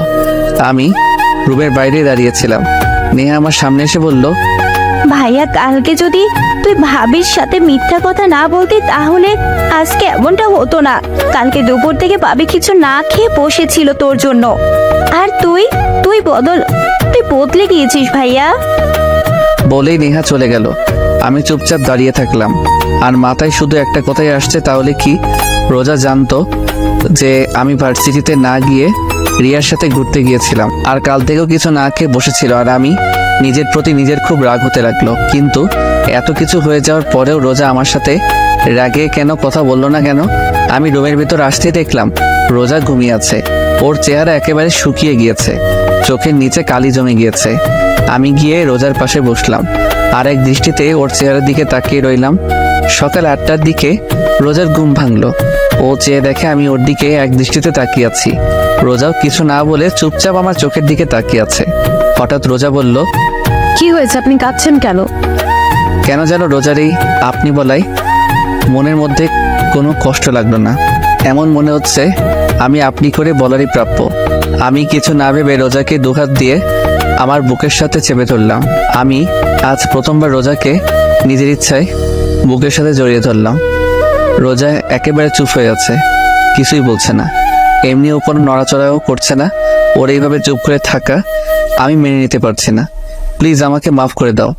আমি কালকে তোমার সাথে মিথ্যা কথা বলতে চাইনি, ভয়ে ছিলাম যদি তোমাকে সত্যি কথা বললে যদি তুমি রাগ করতে, তাই। কিন্তু এখন মনে হচ্ছে তোমাকে সত্যি কথা বলে দেওয়াটাই উচিত ছিল। প্লিজ আমাকে মাফ করে দাও কালকে তোমার সাথে বাজে ব্যবহার করার জন্য। তোমাকে একটা কথা বলবো, তার সত্যি সত্যি উত্তর দিবে। বলো, কি জানতে চাও তুমি? তুমি কি রিয়াকে সত্যি ভালোবাসো? হুম। আমার জন্য কি তোমার মনে কোনো ভালোবাসা নেই? আমি কি আমার জন্য তোমার মনে একটুও ভালোবাসা জন্মাতে পারিনি? রোজার প্রশ্নের উত্তর আমার অজানা। আমি জানি না আমি রোজাকে ভালোবাসি নাকি ভালোবাসি না, কিন্তু ওকে ছাড়া কথা না বললে আমার মনে কেন যেন শান্তি লাগে না। কেন যেন ওর পাগলামোগুলো আমার ভালো লাগতে শুরু করেছে। তাহলে কি আমি ওকে ভালোবেসে ফেলেছি? কিন্তু আমি তো ভালোবাসি রিয়াকে। আমাকে চুপ থাকতে দেখে রোজা বলল, কি হলো বলো, তুমি কি আমাকে একটুও ভালোবাসো না? জানি না। জানো, আমি কখনো কোনো দিন কোনো রিলেশনে জড়াইনি। আমার শুধু একটাই চাওয়া ছিল, আর তা হলো বিয়ের পর নিজের স্বামীকে ভালোবাসবো, স্বামীর সাথে চুটিয়ে প্রেম করব। জানো, যখন কলেজে পড়তাম তখন আমার বান্ধবীরা প্রত্যেক দিন ওদের বয়ফ্রেন্ডদের সাথে ঘুরতে যেত। ওরা আমাকে প্রতিদিন বলতো যে আমি যাতে কোনো ছেলের সাথে রিলেশন করি, কিন্তু আমি করতাম না, কারণ ছোট থাকতে আম্মু শিখিয়েছিল ইসলাম ধর্মে রিলেশন করাটা হারাম। তাই আমি ওদের বলতাম আমিও একদিন ঘুরবো আমার স্বামীর সাথে। জানো, আমি চাইলে আমার থেকে বড় আর নইলে আমার সমবয়সী কাউকে বিয়ে করতে পারতাম, কিন্তু আমি আমার থেকে বয়সে ছোট ছেলেকে বিয়ে করার কারণ হচ্ছে তুমি যেন সবসময় আমার কথা শোনো। আমি তোমাকে সবসময় শাসনের উপর রাখি, কারণ তুমি যেন আমার ভয়ে কোনো মেয়ের দিকে না তাকাও, কারণ আমি চাইতাম না যে আমার স্বামী আমাকে রেখে অন্য কোনো মেয়েকে ভালোবাসুক। কিন্তু আমি ভুল ছিলাম, আমার সব কিছু ভুল ছিল। আমি চুপচাপ চেয়ে আছি রোজার দিকে, কোনো ভাষাই খুঁজে পাচ্ছি না কি বলবো। ওর তো এখানে কোনো দোষ নেই, সব দোষ তো শুধু আমি করেছি। আমার জন্য শুধু শুধু ও কষ্ট পাচ্ছে। চিন্তা করো না, খুব তাড়াতাড়ি তোমাকে আজাদ করে দিব, তারপর তুমি আর রিয়া আরামে থাকতে পারবে। আমার জন্য তোমাদের কারোরই আর কোনো সমস্যা হবে না। আমি চুপচাপ মাথা নিচু করে খাট থেকে নেমে রুমে থেকে বেরোতে যাব, হঠাৎ রোজা পেছন থেকে বলে উঠলো।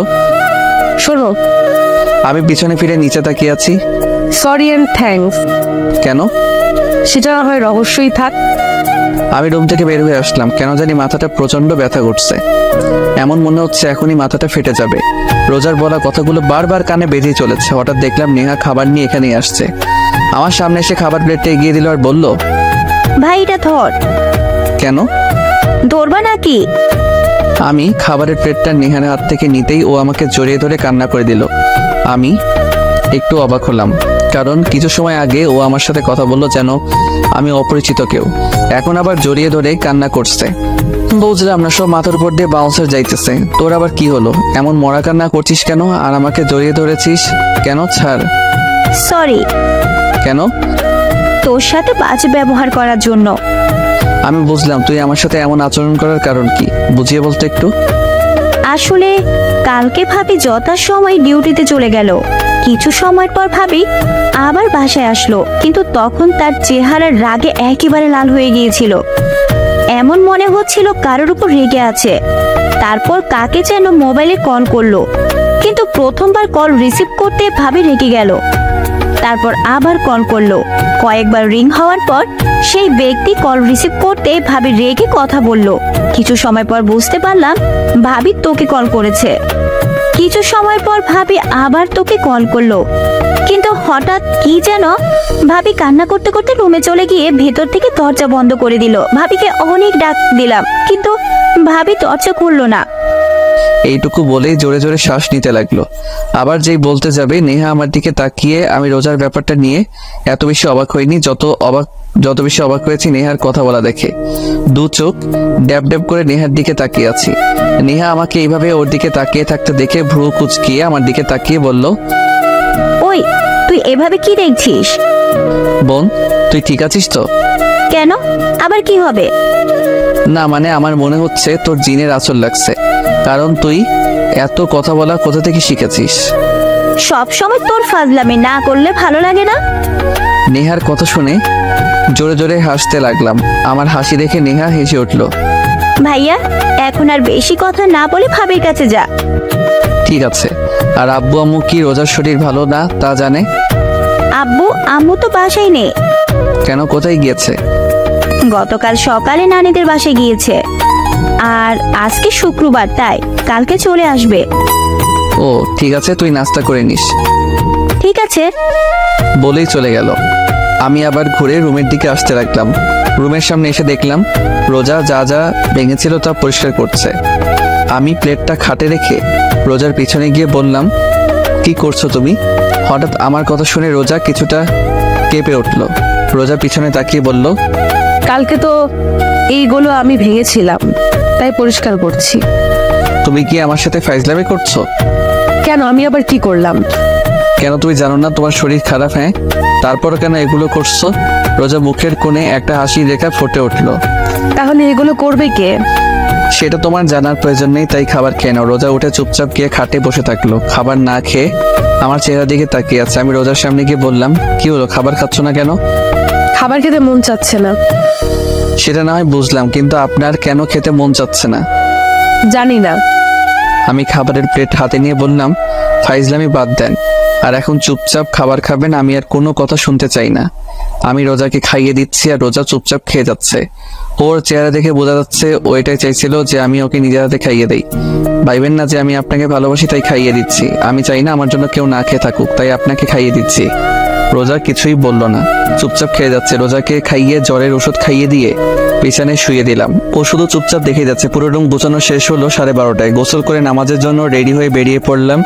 কিছু সময় পর নামাজ পড়ে মসজিদ থেকে বের হয়ে আসলাম। এখন হলো আরেক সমস্যা, মাথা ব্যথা প্রচন্ড বেড়ে গেছে। সারা রাত জেগেছিলাম, আবার সকালে নাস্তাও করিনি, পুরো শরীর ক্লান্ত লাগছে। কোনো রকমে বাসায় আসলাম, কারোর সাথে কোনো কথা না বলে চুপচাপ রুমে এসে শুয়ে পড়লাম। এক ঘুমে বিকাল 5টায় রোজার ডাকে ঘুম ভাঙলো। কি হলো, আর কত ঘুমাবে? ওঠো। আমি উঠে ওয়াশরুমে চলে গেলাম। ফ্রেশ হয়ে এসে আবার বিছানার উপর শুয়ে পড়লাম। কিছুক্ষণ পর রোজা আবার রুমে আসলো খাবার নিয়ে। আমাকে আবার ঘুমিয়ে থাকতে দেখে আবার আমার কাছে এসে বলল, এই কি হলো, আবার ঘুমিয়ে পড়লা কেন? আমি উঠে বসলাম। প্লিজ দেখো, আমার ভালো লাগছে না, মাথা ব্যথা করছে, আমি এখন ঘুমাবো। ঠিক আছে, খাবার খেয়ে ঘুমিয়ে পড়ো। আমার এখন খাবার খাওয়ার মুড নেই, আমি এখন ঘুমাবো। যেই শুতে যাব। ওই তোকে আমি শুতে বলছি। রোজার চিৎকার শুনে আমার ঘুমানোর স্বাদ মিটে গেছে। আমি বসে আছি আর রোজা আমাকে খাইয়ে দিচ্ছে। রোজাকে দেখে এমন মনে হচ্ছে ওর আর আমার মাঝে কিছু হয়নি। ও যেহেতু পারছে স্বাভাবিক থাকার চেষ্টা করছে। কিছু সময় পর এখন ঘুমাতে পারবো। ঘুমাও। তবে একটা কথা ছিল। কি? রিয়া কল করেছিল। কি? ভয় পেও না, আমি রিয়াকে আমাদের ব্যাপারে কিছুই বলিনি। রোজার চোখের জল স্পষ্ট বোঝা যাচ্ছে।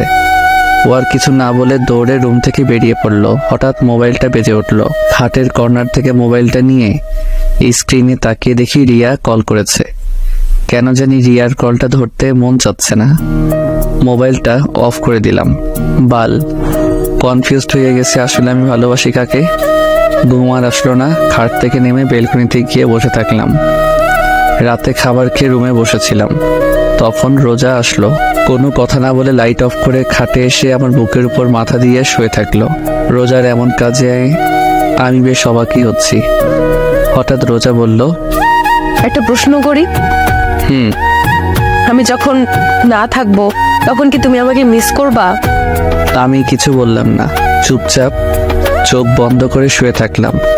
ঘুমিয়ে পড়েছো? নিশ্চুপ। রোজা শুধু ফুপিয়ে ফুপিয়ে কাঁদতে লাগলো। এক সময় ও কান্না করতে করতে ঘুমিয়ে পড়ল। আমি রোজাকে আমার বুকের সাথে খুব শক্ত করে জড়িয়ে ধরলাম। কেন জানি এই মেয়ের চোখের পানি আমার সহ্য হয় না।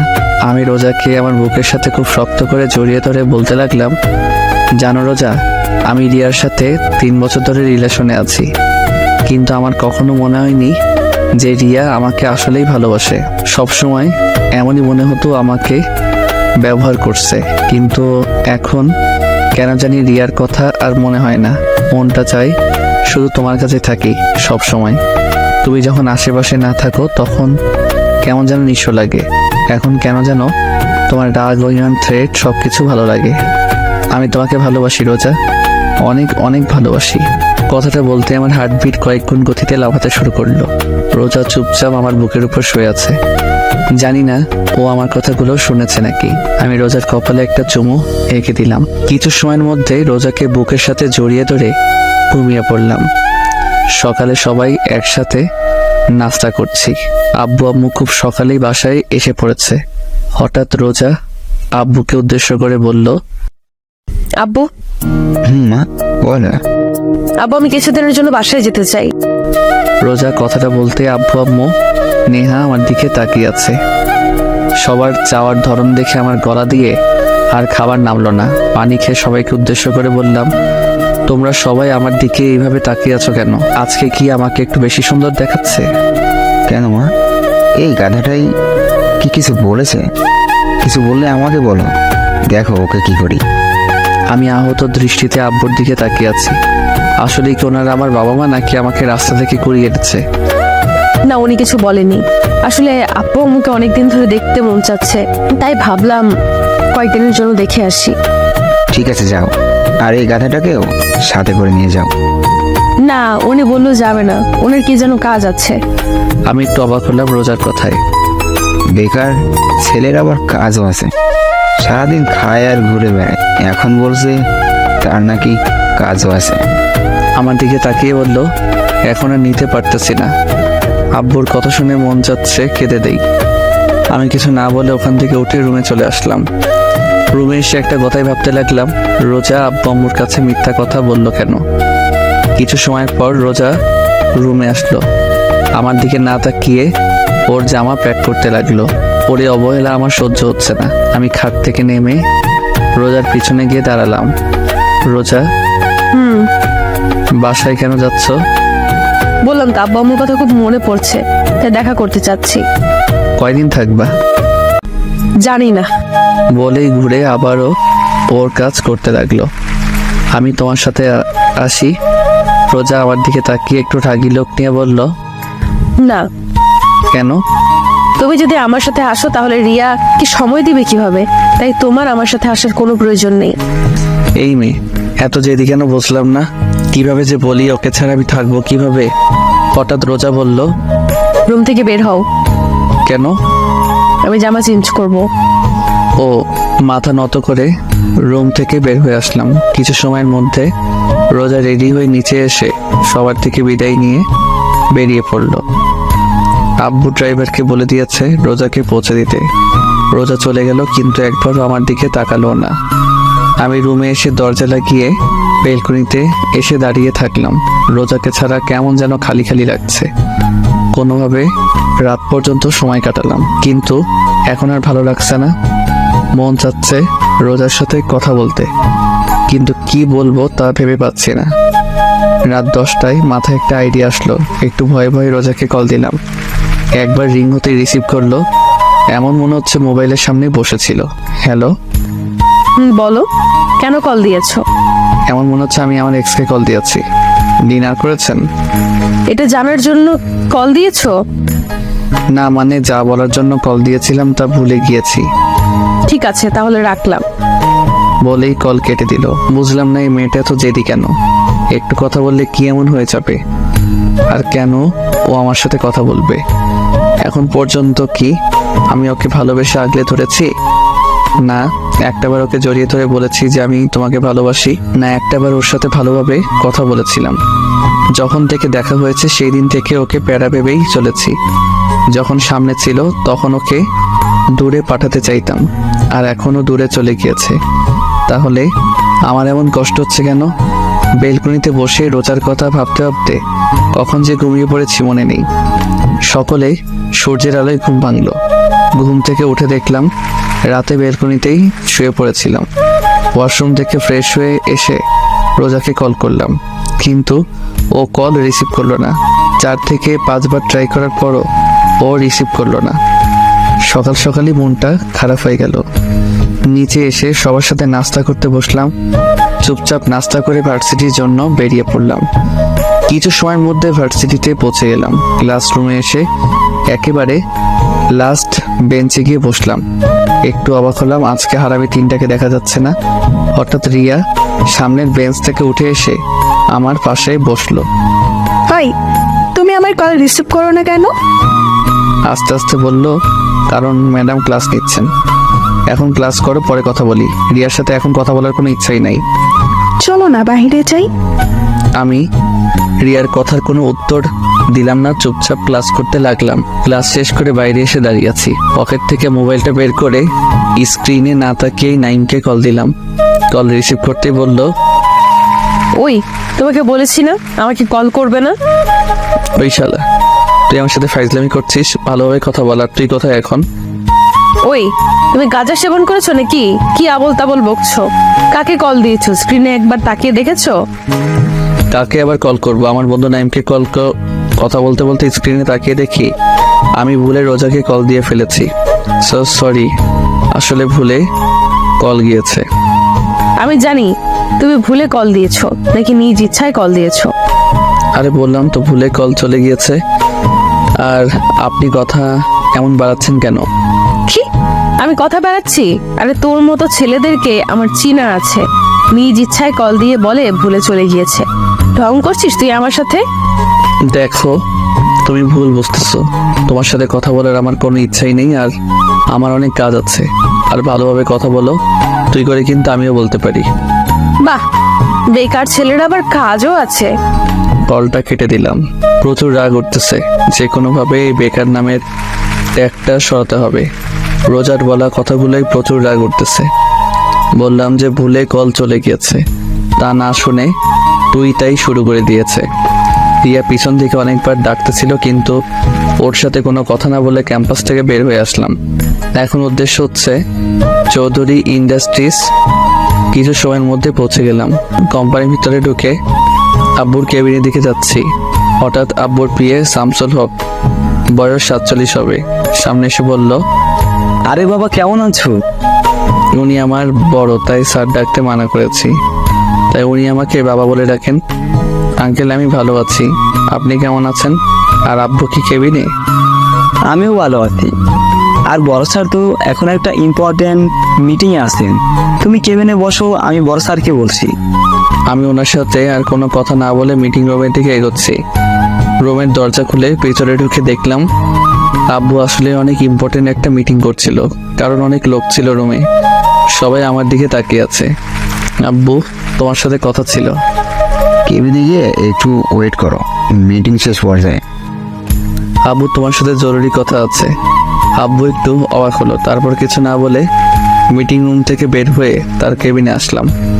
আসতে আব্বু বলল, আপনার চরণ আমার কোম্পানিতে ফেলে আমার কোম্পানিটা ধন্য হওয়া। তুমি কি আমার সাথে মজা নিচ্ছ? আচ্ছা বলো, কি তোমার এমন জরুরি তলব যার জন্য মিটিং রুম থেকে নিয়ে আসলে? কিছুদিন আগে তুমি আমাকে যে অফারটা দিয়েছিলে সেটা কি এখনো আছে? কোনটার কথা বলতেছ? যেটা এখন তোমার মাথায় চলছে। আমার মাথায় এখন চলছে সেই 6 মাস আগের ঘটনা, যেটা তুমি অফিসের প্রথম দিনেই করেছিলে। 6 মাস আগে আমি কি এমন করেছিলাম? ফ্ল্যাশব্যাক। আমি, নেহার আব্বু আম্মু বসে সকালে নাস্তা করছিলাম।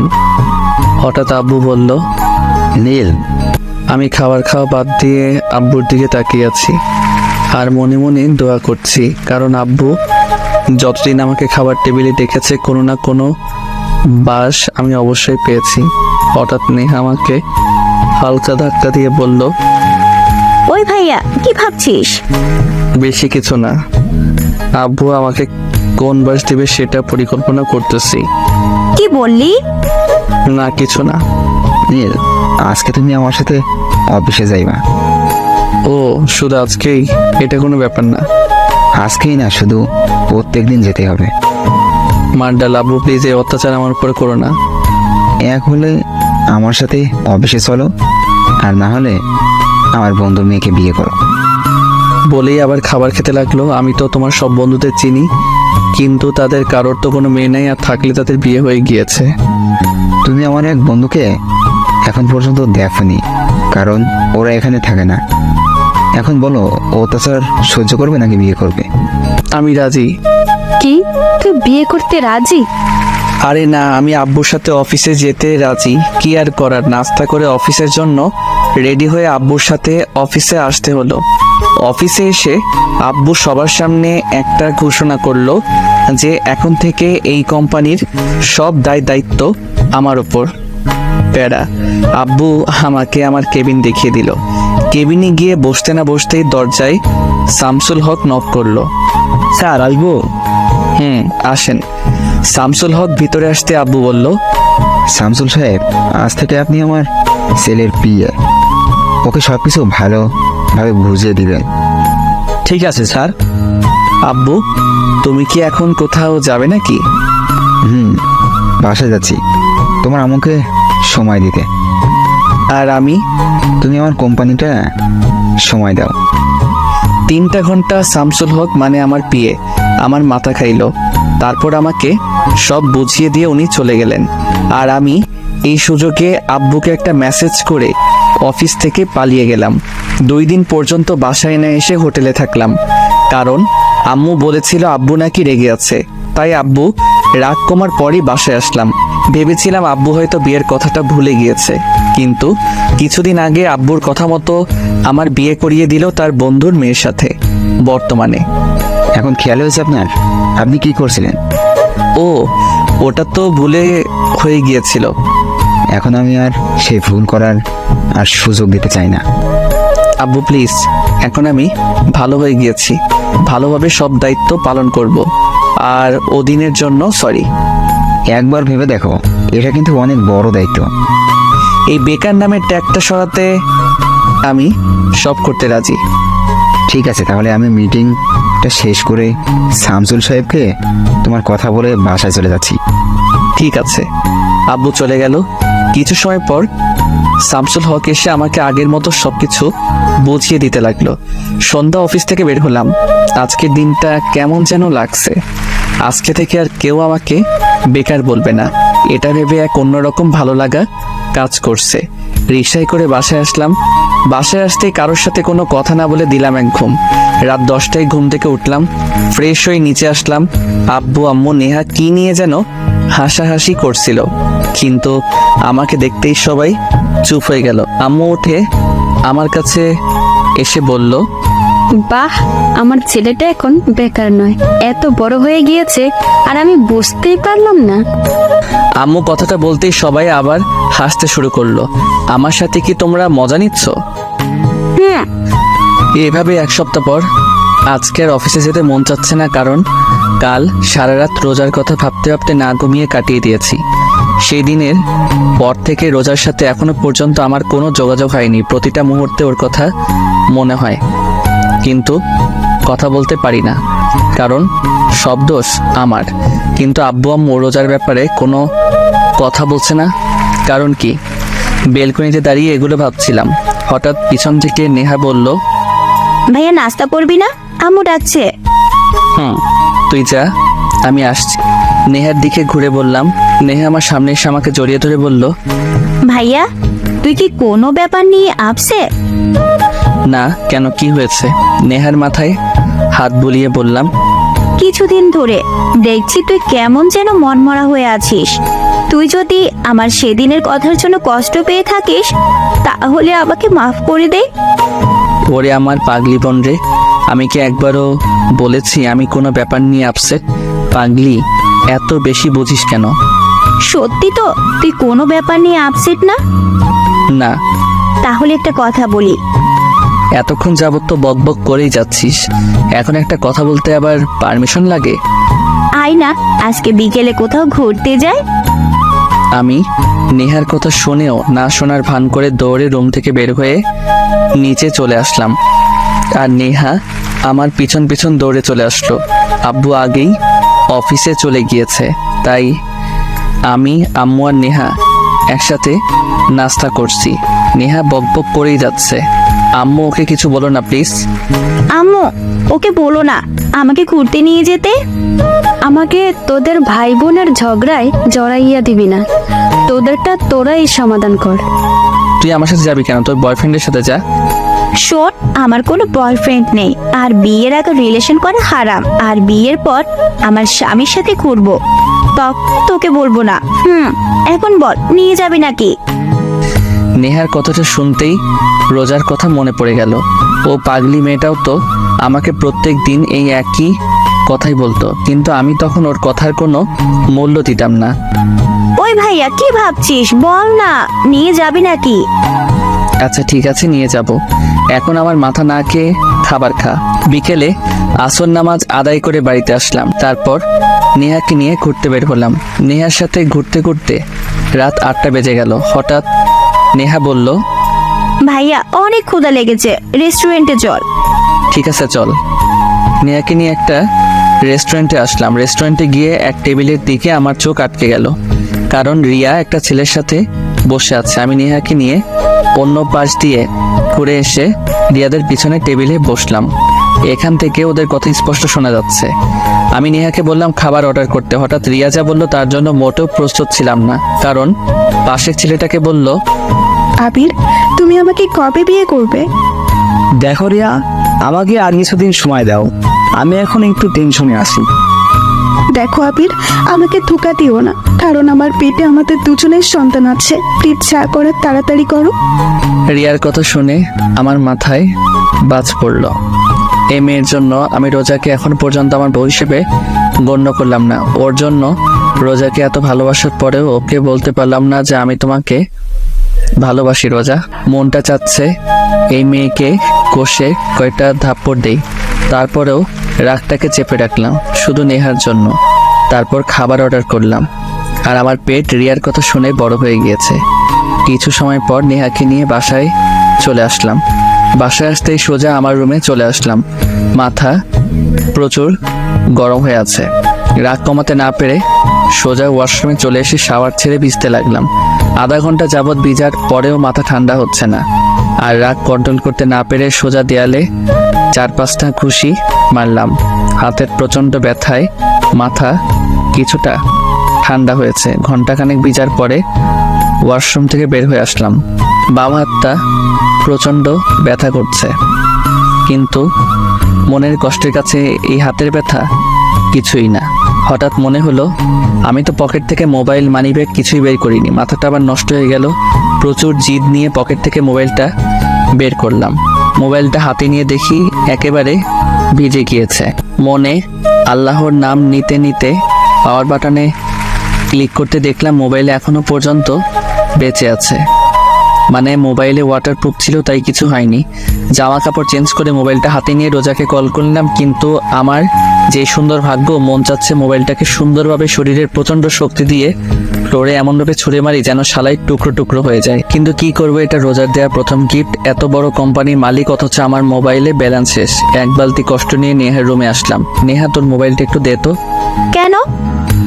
একটু দরকার আছে। নেহা আর কোনো কথা না বলে মোবাইলটা আমার দিকে বাড়িয়ে দিল। রোজার নাম্বারে 5-6 বার কল করলাম, কিন্তু ওর মোবাইল বন্ধ বলছে। শেষমেশ আর কোনো উপায় না পেয়ে আব্বু আম্মুর রুমে চলে এলাম। আম্মু, আসবো? আমি বলেছি না আমাদের রুমে আসতে পারমিশন নেওয়ার প্রয়োজন নেই। আচ্ছা, সরি। তো নবাবজাদা, কি বলার জন্য আমাদের কাছে এসেছেন? আব্বু, আমি কালকে রোজাদের বাসায় যেতে চাই।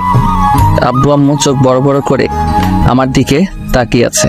কি হলো, তোমরা এইভাবে তাকিয়ে আছো কেন? আব্বু আম্মু একসাথে বলল, না কিছু না। ঠিক আছে। একটা প্রবলেম আছে। কি প্রবলেম? আমি তো রোজাদের বাসা চিনি না। ও ঠিক আছে, আমি তোমাকে অ্যাড্রেস সেন্ড করে দিব। ঠিক আছে। আব্বু আম্মু রুম থেকে বের হয়ে রুমে চলে আসলাম। মাথাটা প্রচণ্ড ব্যথা করছিল, তাই ঘুমিয়ে পড়লাম। সকালে ঘুম থেকে উঠে বাম হাতের দিকে তাকিয়ে দেখলাম হাতটা কিছুটা ফুলে গিয়েছে। তারপর ব্যথাটাকে হজম করে নিয়ে ফ্রেশ হয়ে নাস্তা করে সবার সাথে বিদায় নিয়ে রওনা দিলাম নারায়ণগঞ্জ টু খুলনার উদ্দেশ্যে। সকাল 11টা, ড্রাইভ করছিলাম। হঠাৎ মোবাইলে রিয়ার কল আসলো। প্রচুর বিরক্তি নিয়ে ওর কলটা কেটে দিলাম। এক এক করে 6 বার কল করলো, আর 6 বারই আমি ওর কলটা কেটে দিলাম।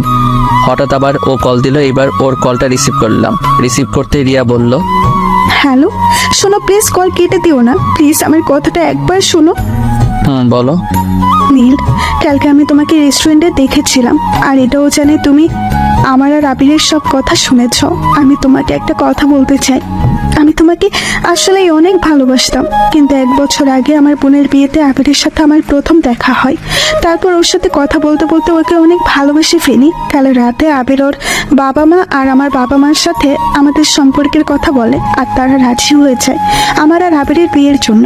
আর কিছুদিন পরে আমাদের বিয়ে। প্লিজ নীল, আমাকে মাফ করে দাও, আমাকে ভুলে যাও। আমি জানি তুমি আমাকে অনেক রিয়া, 1 মাস আগে আমার বিয়ে হয়ে গিয়েছে। আমার কথা শুনতে রিয়া একদম চুপ হয়ে গেল, কোনো আওয়াজ হচ্ছে না। আমি আর কিছু না বলে কলটা কেটে দিলাম। প্রায় 10 ঘন্টা জার্নি করে অবশেষে খুলনা পৌঁছালাম। সন্ধ্যা 6টা, রোজাদের বাড়ির সামনে দাঁড়িয়ে আছি। ভিতরে ঢুকতে কেমন যেন ভয় লাগছে। বেশি কিছু না ভেবে কলিং বেল বাজালাম। কিছু সময় পর রোজা এসে দরজা খুলে দিল। রোজা আমাকে দেখতেই ভূত দেখার মতো চমকে উঠলো, আর আমি রোজাকে দেখে একটু অবাক হলাম, কারণ ওর চেহারা একেবারে শুকিয়ে আছে। কি হলো, এমন ভাবে তাকিয়ে আছো কেন? তো তুই এখানে কেন? আমি এখানে কেন মানে? রোজা যেই কিছু বলতে যাবে তার আগে ভিতর থেকে রোজার আব্বু বলে উঠলো, রোজা মা, কে এসেছে? রোজা কিছু বলতে যাবে তার আগে আমি রোজাকে পাশ কাটিয়ে ভিতরে চলে আসলাম, কারণ রোজা হয়তো এই জন্মে আমাকে বাসার ভিতরে ঢুকতে দিবে না। রোজা আমার পিছন পিছন আসছে আর আমার 14 গোষ্ঠী উদ্ধার করছে। হলরুমে এসে দেখলাম রোজার আব্বু আম্মু সোফায় বসে আছে। রোজার বাবা আমাকে দেখতেই বলল, আরে বাবা নীল, কেমন আছো? আসসালামু আলাইকুম আঙ্কেল আন্টি, আমি ভালো আছি, আপনারা কেমন আছেন? ওয়ালাইকুম সালাম, আমরা ভালো আছি। তো আমার মেয়েটাকে এতদিন আগে পাঠিয়ে দিয়ে তুমি এত লেট করে আসলে কেন? সরি আন্টি, আসলে একটু কাজ ছিল তাই আসতে একটু দেরি হয়ে গিয়েছে। আরে ছেলেটা মাত্র আসলো, ওকে একটু রেস্ট করতে দাও। ঠিক আছে রোজা মা, যা নীলকে রুমে নিয়ে যা। রোজা আমার পিছনে দাঁড়িয়েছিল। পিছনে ঘুরে রোজার দিকে তাকিয়ে আমি ভয় পেয়ে গেলাম, কারণ ও ভুরু কুচকিয়ে আমার দিকে তাকিয়ে আছে। ওর আম্মুর কথা শুনতে আমার কাছে এসে রাগী লোক নিয়ে বলল, ঠিক আছে আম্মু, আমার পেছন পেছন আসেন। রোজা সামনে সামনে হাঁটতে লাগলো আর আমি ওর পিছন পিছন আল্লাহর নাম নিয়ে হাঁটতে লাগলাম। না জানি এই মেয়ে আমার কি অবস্থা করে। যেই লোক নিয়ে তাকিয়েছিল না জানি কি হয়। কিছু সময় পর রোজা একটা রুমের ভিতর ঢুকলো। আমি রুমের ভিতরে ঢুকতেই রোজা আমাকে ধাক্কা মেরে ফ্লোরে ফেলে দিল। ও মাগো, চিৎকার করতেও দিল না, তার আগেই ও আমার মুখ চেপে ধরে বলতে লাগলো, চুপ, একদম চুপ, চিৎকার দিবি না, চিৎকার করলে একেবারে মেরে ফেলবো। একেবারে রেগে গিয়ে ওর চোখ লাল বর্ণ ধারণ করেছে। আর এই দিকে আমার অবস্থা গলাকাটা মুরগির মতো। ফ্লোরে পড়ার সময় আমার বাম হাত কোমরের নিচে ছিল আর ফ্লোরে পড়তে অবস্থা টাইট। হঠাৎ রোজা খেয়াল করলো আমার চোখ দিয়ে পানি পড়ছে। তারপরেও আমাকে না ছেড়ে আমার বুকের উপর বসে দুহাত দিয়ে আমার গলা টিপে ধরলো। আমি না পারতেছি বলতে আর না পারতেছি সহ্য করতে। হঠাৎ রোজা বলতে লাগলো, তুই এখানে কেন এসেছিস? তোর সাথে আমার আর কোনো সম্পর্ক নেই। তুই এক্ষুনি এই বাসা থেকে বের হয়ে যাবি, না হলে তোকে একেবারে মেরে ফেলবো। যা তোর প্রেমিকার কাছে যা। এখানে এসেছিস কেন? কথাগুলো বলতে বলতে রোজা নিজেই কেঁদে ফেললো। রোজার অবস্থা দেখে বুঝতে পারলাম ও প্রচুর অভিমান করেছে, সাথে রেগেও আছে। ও এখন পর্যন্ত আমার গলায় টিপ দিয়ে রাখছে। এখন আমার দম প্রায় বন্ধ হয়ে আসছে। হঠাৎ রোজা আমাকে ছেড়ে দিয়ে আমার উপর থেকে উঠে বেলকনিতে চলে গেল। হয়তো ও ওর চোখের পানি লুকানোর চেষ্টা করছে। রোজা আমাকে ছাড়তে আমি গলা ধরে কাশতে লাগলাম, আর হাতের ব্যথা বলার মতো না। কিছু সময় পর আমি উঠে বেলকনির দিকে আসলাম। বেলকনিতে আসতে দেখলাম ও ফ্লোরে বসে কান্না করছে। আমি রোজার কাঁধে হাত রাখতেই ও কিছুটা কেঁপে উঠলো। সরি, জানি একটা সরিতে তো আর সবকিছু ঠিক হয়ে যাবে না, তারপরে বললাম, তোর শরীর খেতায় আগুন, হাত সরা আমার শরীর থেকে। রোজা উঠে ওর রুম থেকে বাইরে চলে গেল। বুঝতে পারলাম ও প্রচুর পরিমাণে অভিমান করে আছে। এত সহজে ওর এই অভিমান ভাঙা সম্ভব না। আমি বেলকনিটা না থেকে রুমে আসলাম। এতক্ষণ যাবৎ আমি রোজার রুমে ভালোভাবে তাকাইনি। রোজার রুমটা দেখে বেশ অবাক হলাম। ওর রুমটা পুরো গোছানো, সবকিছু সুন্দর করে সাজানো হয়েছে। কিন্তু আমার অবাক হওয়ার কারণ এটা না। আমার অবাক হওয়ার কারণ হচ্ছে বাম পাশের পুরো দেয়ালে রোজার আর একটা মেয়ের ছবি লাগানো। মেয়েটা রোজার থেকে কিছুটা বেশি সুন্দর আর মায়াবীও। কিন্তু আমি যতটুকু জানি রোজার তো কোনো বোন নেই, তাহলে এটাকে। আমি ওয়াশরুমে চলে গেলাম ফ্রেশ হওয়ার জন্য। কিছু সময় হাতের কবজি পানিতে ভিজিয়ে রাখলাম, কারণ আগের তুলনায় এখন আরো বেশি ফুলে গিয়েছে। কিছু সময় পর ফ্রেশ হয়ে ওয়াশরুম থেকে বের হলাম। বের হতে দেখলাম রোজা খাটে বসে নাস্তা খাচ্ছে। রোজা যেন আমার হাতটা না দেখে, তাই কবজি পর্যন্ত পকেটে ঢুকিয়ে রাখলাম। রোজা শুধু সাপের মতো ফোঁস করতেছে আর খেয়েই যাচ্ছে। ওকে এইভাবে দেখে আমার ভয় করছে, আবার হাসিও পাচ্ছে, কারণ প্রচন্ড রাগের কারণে ওর নাক, গাল, চোখ একেবারে লাল হয়ে আছে। আমি রোজার সামনে গিয়ে বললাম, এত জিদ করলে তোমার ব্লাড প্রেশার বেড়ে যাবে। আমার শরীর, আমি যা মন চায় তা করবো, তোর কি? আর তুই আমার বিছানায় বসেছিস কেন? বলেই আমাকে আবার ধাক্কা দিল আর আমি খাট থেকে সোজা ফ্লোরে পড়ে গেলাম। আর পড়তেই আমার জান যায় অবস্থা। একেবারে চুপ হয়ে রোজার দিকে তাকিয়ে, কান দিয়ে গরম হাওয়া বের হচ্ছে। রোজা আমার অবস্থা দেখে অদ্ভুত দৃষ্টিতে তাকিয়ে আছে। রাতে সবাই একসাথে ডিনার করলাম। কিছু সময় কথা বলে রোজার সাথে রুমে চলে আসলাম। রুমে আসতেই রোজা বিছানায় পুরো মাঝ বরাবর শুয়ে পড়লো আর আমি অসহায় দৃষ্টিতে দাঁড়িয়ে ওর দিকে তাকিয়ে আছি। অনেকক্ষণ হয়ে গেল, এখন আর দাঁড়িয়ে থাকা সম্ভব না, তাই সোফায় বসে পড়লাম। অনেক চেষ্টা করছি যেন ও একবার আমার দিকে তাকায়, কিন্তু তাকাচ্ছেই না। শেষমেশ আর কোনো জায়গা না পেয়ে সোফাতেই শুয়ে পড়লাম। কখন যে ঘুমিয়ে পড়লাম বুঝতে পারলাম না। সকালে ঘুমিয়েছিলাম, হঠাৎ হাতে কেমন যেন ঠান্ডা ঠান্ডা অনুভব হচ্ছে, সাথে এমন লাগছে কে যেন কান্না করছে। হালকা চোখ খুলে দেখি রোজা আমার বাম হাতে বরফ ঘষে দিচ্ছে আর কান্না করছে। ও কান্না কেন করছে তা বুঝতে পারলাম না। হঠাৎ ও বলতে লাগলো, একবার শুধু ঘুম থেকে উঠে দেখো তোমাকে কি করি। আমাকে কাঁদাতে কি তোমার ভালো লাগে যে এত কাঁদাও? যখন থেকে আসছি তখন থেকে শুধু কষ্ট দিয়েই যাচ্ছ। আমাকে কষ্ট দিচ্ছ তা আমি মেনে নিলাম, কিন্তু তুমি নিজের হাতটার এই অবস্থা করলে কিভাবে? তাকে ধাক্কা দিয়ে ফেলে দিয়েছিলাম তার জন্য হয়েছে নাকি আবার? নাকি কালকে আসার সময় আবার ওনার অ্যাক্সিডেন্ট হয়েছিল নাকি? এতক্ষণ যাবৎ রোজা কেঁদে কেঁদে এগুলো বলেই যাচ্ছিল। হঠাৎ রোজা উঠে বেলকনির দিকে দৌড় দিল। বেলকনি থেকে গাড়ি পার্কিং এর জায়গা দেখা যায়। আমার জানা মতে ও আমার গাড়ি দেখতে বেলকনিতে গিয়েছে, যে আসলে আমার অ্যাক্সিডেন্ট হয়েছিল নাকি। কিছু সময় পর আবার এসে হাতে বরফ ঘষে দিতে লাগলো। রোজার কাণ্ড কারখানা দেখে আমার প্রচন্ড হাসি পাচ্ছে, কিন্তু হাসতে পারছি না। ও যেই থ্রেট দিয়েছে আমি চোখ হালকা খুলে রেখেছিলাম। হঠাৎ রোজা আমার চোখের দিকে তাকালো, আর আমি সাথে সাথে চোখ বন্ধ করে ফেললাম। আমি মনে মনে ভাবছিলাম হয়তো দেখে ফেলেছে আমি জেগে আছি। হঠাৎ রোজা বলতে লাগলো, বুঝলাম না, এত ঠান্ডা বরফ তার হাতের মধ্যে লাগিয়ে রেখেছি, কিন্তু ঘুম ভাঙার নাম নিশানা নেই। সোফায় শুয়ে মরে গেল নাকি আবার? হঠাৎ আমার গলায় রোজার হাতের স্পর্শ পেলাম।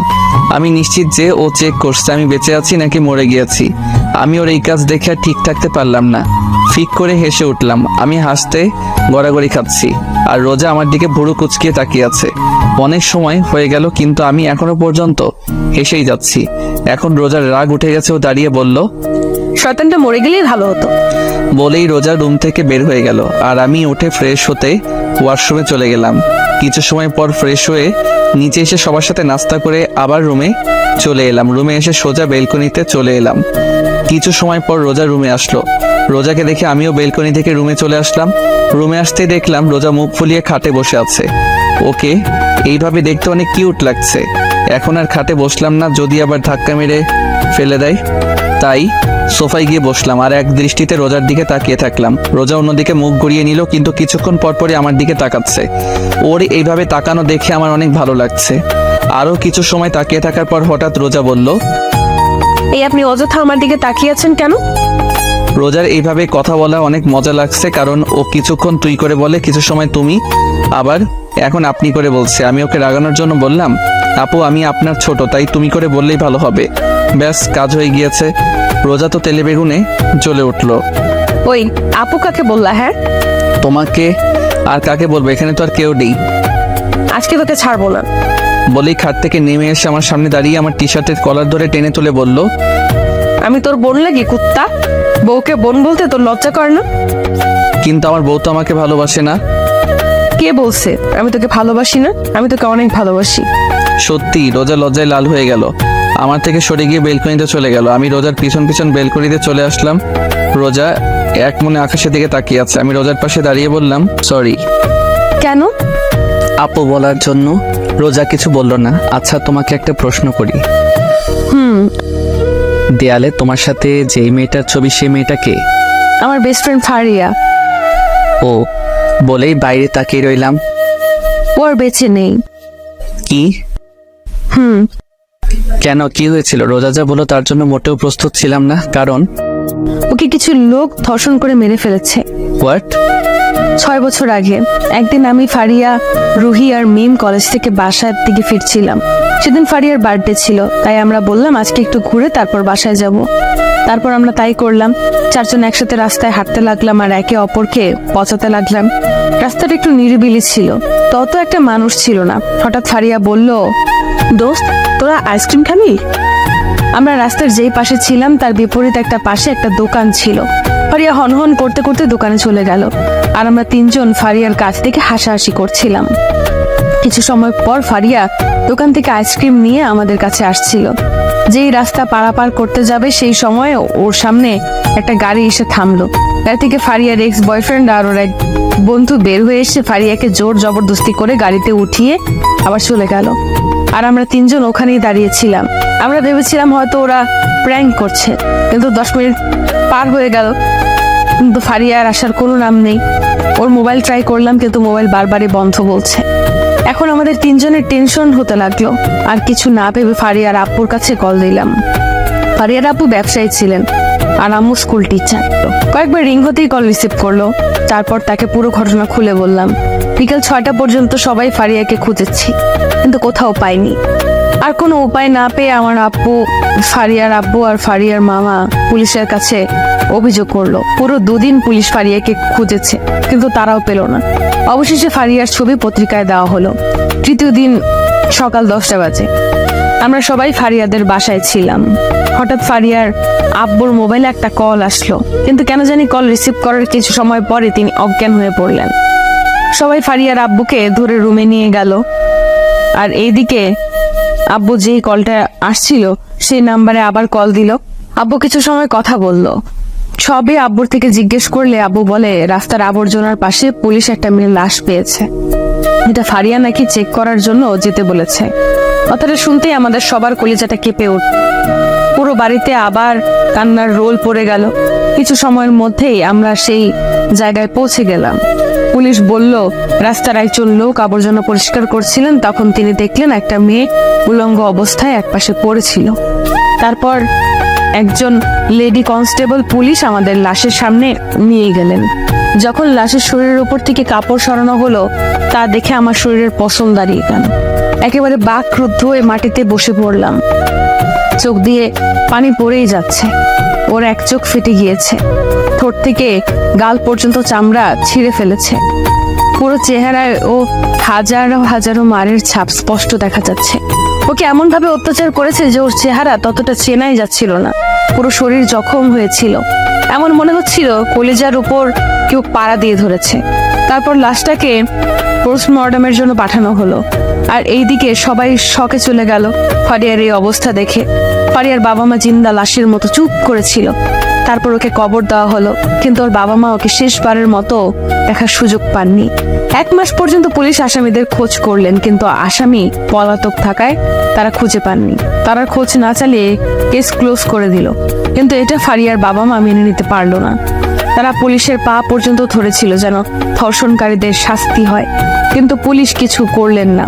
বর্তমান তাহলে কি ওর দর্শনকারীদের কি কোনো শাস্তি হয়নি? রোজা চুপ হয়ে মাটিতে বসে কাঁদছে।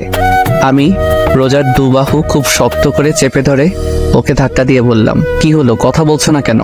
ওই শোরের বাচ্চাদের কি কোনো শাস্তি হয়নি? না, তখন ওদের কোনো শাস্তি হয়নি। আমি রোজার সামনে থেকে উঠে ছাদে চলে আসলাম। প্রচুর রাগ উঠতেছে। একটা মেয়েকে এমন নির্মমভাবে ধর্ষণ করে হত্যা করার পরেও দর্শকদের কোনো বিচার হলো না। রোজার বলা কথাগুলো ভাবতে লাগলাম। হঠাৎ আমি দাঁড়িয়ে গেলাম। ঠোঁটের কোণে একটা হাসির রেখা ফুটে উঠেছে, কারণ রোজা বলল তখন তারা তাদের পাপের কোনো শাস্তি পায়নি, তার মানে এখন পেয়েছে। কিন্তু শাস্তি কে দিয়েছে, কবে দিয়েছে এবং কিভাবে দিয়েছে, এমন হাজারো কথা মনে চলছিল। আর এই সব কথার উত্তর একজনই দিতে পারবে। আমি দৌড়ে ছাদ থেকে রুমে চলে আসলাম। রুমে আসতে দেখলাম রোজা চুপচাপ দাঁড়িয়ে দেয়ালে ওর আর ফারিয়ার ছবিটার দিকে তাকিয়ে আছে। আমি রোজার সামনে গিয়ে ওর হাত ধরে টেনে এনে খাটে বসালাম। ও চুপচাপ আমার দিকে তাকিয়ে আছে। আমি ওর সামনে ফ্লোরে হাঁটু গেড়ে বসে বললাম, তুমি বলছো তখন ওরা ওদের পাপের শাস্তি পায়নি, তার মানে কি এখন পেয়েছে? রোজা মাথা দুলিয়ে হ্যাঁ বলল। কিভাবে পেয়েছে আর কে দিয়েছে? 4 বছর পর খুলনা সোনাডাঙ্গা মডেল পুলিশ স্টেশনের ওসি পদে নিয়োগ হলাম। তারপর ফারিয়ার রেপ কেস রিওপেন করলাম। দীর্ঘ 1 বছর আসামিদের খোঁজার পর অবশেষে ওদের দিনাজপুরে খুঁজে পেলাম। তারপর ওদের সেখান থেকে নিয়ে এসে ফারিয়াদের গেস্ট হাউসে রাখলাম। আর এই সব কিছুতে সাহায্য করেছে আমার 4 জন ফ্রেন্ড। আসামি ছিল 3 জন। ওদের 2 ঘন্টা যাবৎ 3rd ডিগ্রি টর্চার করার পরই ওরা সত্য কথা বলে দিয়েছিল যে ওরা 2 দিন একটানা ফারিয়াকে ধর্ষণ করেছিল। তারপর ওকে মেরে রাতে আবর্জনার কাছে ফেলে দিয়ে ওরা পালিয়ে যায়। লাগাতার 4 দিন ওদের টর্চার করা হলো। টর্চার করার সময় ওরা শুধু ওদের মেরে ফেলার জন্য অনুরোধ করত। তার পরের দিন কোর্টে ওরা যে ফারিয়া রেপ করেছে তার এভিডেন্স পাঠিয়ে দিলাম। কোর্ট থেকে ওদের মৃত্যুদণ্ডের আদেশ আসলো। তারপর মাঝ রাস্তায় সবার সামনে ওদের ক্রস ফায়ার করে মেরে ফেলা হয়, যেন পরের বার আর কোনো মেয়ের ধর্ষণ করার কথা কেউ ভাবতেও না পারে। তো ফারিয়ার বাবা মা খুশি হয়নি যে তার মেয়ের ধর্ষণকারীদের শাস্তি হয়েছে? যেদিন ফারিয়ার রেপ কেস ক্লোজ করে দেওয়া হয় তার কিছুদিন পরে আঙ্কেল আন্টি সুইসাইড করে মারা যান। ও তারপর রাতে ডিনার করে এসে বেলকনিতে বসে আছি, আর রোজা রুমে চুপচাপ বসে আছে। বেশ কিছু সময় পর রুমে আসলাম। বিছানার একপাশে দাঁড়িয়ে বললাম, একটা কথা বলি। কি? আজকে বিছানায় শুই প্লিজ। না, বিছানায় জায়গা নেই, তুমি সোফায় গিয়ে ঘুমাও। প্লিজ, সোফায় শুইতে ভালো লাগে না, প্লিজ আজকে বিছানায় শুই। ওহো, আপনার বিছানায় ঘুমানোর কোনো প্রয়োজন নেই, এখন আপনি আসতে পারেন, আমার অনেক ঘুম পেয়েছে। বলেই রোজা শুয়ে পড়লো। বুঝলাম না এই মেয়ে এত জেদি কেন। একরাশ হতাশা নিয়ে সোফায় শুয়ে পড়লাম। অনেকক্ষণ যাবৎ ঘুমানোর চেষ্টা করছি, কিন্তু ঘুম আসছেই না। হঠাৎ রোজা বলল, কেউ যদি চায় বিছানায় এসে ঘুমাতে পারে, আমি কিছু মনে করব না। আমি শুনেও চুপচাপ চোখ বন্ধ করে শুয়ে আছি। কি হলো, কথা কানে যায়নি? বললাম কেউ যদি চায় বিছানায় এসে ঘুমাতে পারে। এইবার গলার আওয়াজটা শুনে মনে হচ্ছে ও হালকা রেগে গেছে। তারপরেও আমি চুপ করে রইলাম। হঠাৎ এমন মনে হলো কেউ আমার সামনে সাপের মতো ফোঁসফোঁস করছে। এক চোখ খুলে দেখি রোজা আমার সামনে দাঁড়িয়ে ফোঁসফোঁস করছে। আমি ভয়ে চোখ বন্ধ করে রাখলাম। কি হলো, আপনি কি শোনেননি? আপনাকে বিছানায় গিয়ে ঘুমানোর জন্য বললাম। আপনি কি আমাকে বলছেন? আপনাকে ছাড়া এই রুমে কি অন্য কেউ আছে? সরি আপু, আমি এখানে ঠিক আছি। আমার অনেক ঘুম পাচ্ছে, আপনি এখন আসতে পারেন। এই আপু কাকে বললা? হ্যাঁ, আপনাকে ছাড়া এই রুমে কি অন্য কেউ আছে? রোজা আমার গলায় টিপ দিয়ে বলল, তোমাকে আমি একেবারে মেরে ফেলবো আর একবার আমাকে আপু বললে। তো আপনাকে আমি কি বলবো? বউয়ের বাইরে যদি অন্য কিছু বলিস তাহলে তোকে মেরেই ফেলবো। কথাটা বলতেই রোজার রাগ এক মুহূর্তে লজ্জায় পরিণত হয়ে গেল, কারণ ও আমার বুকের উপর বসেছিল। সেকেন্ড মধ্যে আমার বুক থেকে নেমে গেল। বিছানায় গিয়ে ইন্ডিয়ার পাকিস্তানের বর্ডার বানিয়ে শুয়ে পড়লো। আমার দিকে আর একবারও তাকাইনি। আমি সোফা থেকে নেমে রোজার পাশে গিয়ে শুয়ে পড়লাম। আজকে প্রথমবার রোজা আমার আর ওর মাঝে বালিশ রেখেছে। কি আর করার, ঘুমিয়ে পড়লাম। সকালে বুকের উপর কিছু একটা অনুভব করছি। চোখ খুলে দেখি রোজা আগের মতো আমার বুকের উপর মাথা রেখে শুয়ে আছে। ওর চেহারার ওপর থেকে চুলগুলো সরিয়ে দিলাম। খুব মায়াবী লাগছে ওর চেহারার। আজকে অনেকদিন পর ও আবার আমার বুকের উপর মাথা রেখেছে। মন চাচ্ছে ওকে খুব শক্ত করে জড়িয়ে ধরতে। ঘড়ির দিকে তাকিয়ে দেখি মাত্র 6টা বাজে। বেশি কিছু না ভেবে রোজাকে শক্ত করে জড়িয়ে ধরলাম। জড়িয়ে ধরতেই রোজা বলল, কি মেরে ফেলার প্ল্যান আছে নাকি? তুমি জেগেছিলে? আর এত শক্ত করে কেউ কাউকে জড়িয়ে ধরে? মরে যাব তো। আমার বউ, আমি যা মনে চাই তা করব, আপনার কি? আমার বউ মানে? কাল রাতে না বললেন বউ বলতে, তাই বললাম। তার মানে তুই আমার কথাই বলেছিস? আমি ভেবেছিলাম তুই আমাকে ভালোবেসে বলেছিস। কুত্তা, ছাড় আমাকে, আমার শরীরে টাচ করবি না। আমি তো রিয়াকে ভালোবাসি, আপনাকে ভালোবাসতে যাব কেন? রোজা উঠে ওয়াশরুমে চলে গেল। কিছু সময় পর ওয়াশরুম থেকে কান্নার আওয়াজ আসতে লাগলো। যেটা ভেবেছিলাম সেটিই হয়েছে। আচ্ছা, এই মাইয়ার কি কমন সেন্স নেই? আমি যদি রিয়াকে ভালোবাসতাম তাহলে এখন রিয়ার সাথে থাকতাম। আমি এখানে ওর সাথে কেন থাকতাম? এখন কাঁদতে কাঁদতে বাড়িঘর ভাসিয়ে ফেলবে। সবাই একসাথে বসে নাস্তা করছিলাম। হঠাৎ আমি বললাম, আঙ্কেল একটা কথা বলার ছিল। বাবা বলো, কি বলবা? আঙ্কেল, বাসা থেকে কল আসছিল, অফিসে নাকি একটু সমস্যা হয়েছে, তাই আজকে বাসার উদ্দেশ্যে রওনা দিতে হবে। আমার কথা শুনতেই রোজা চোখ বড় বড় করে আমার দিকে তাকিয়ে আছে। এই কি বাবা, কিছুদিন হলো এলে আর এখনই চলে যেতে চাচ্ছ? না মানে আন্টি, অনেকদিন হলো আসছি, অনেক কাজ পড়ে আছে। আবার রোজার ও তো অনেকদিন হলো চাকরি থেকে ছুটি নিয়েছে।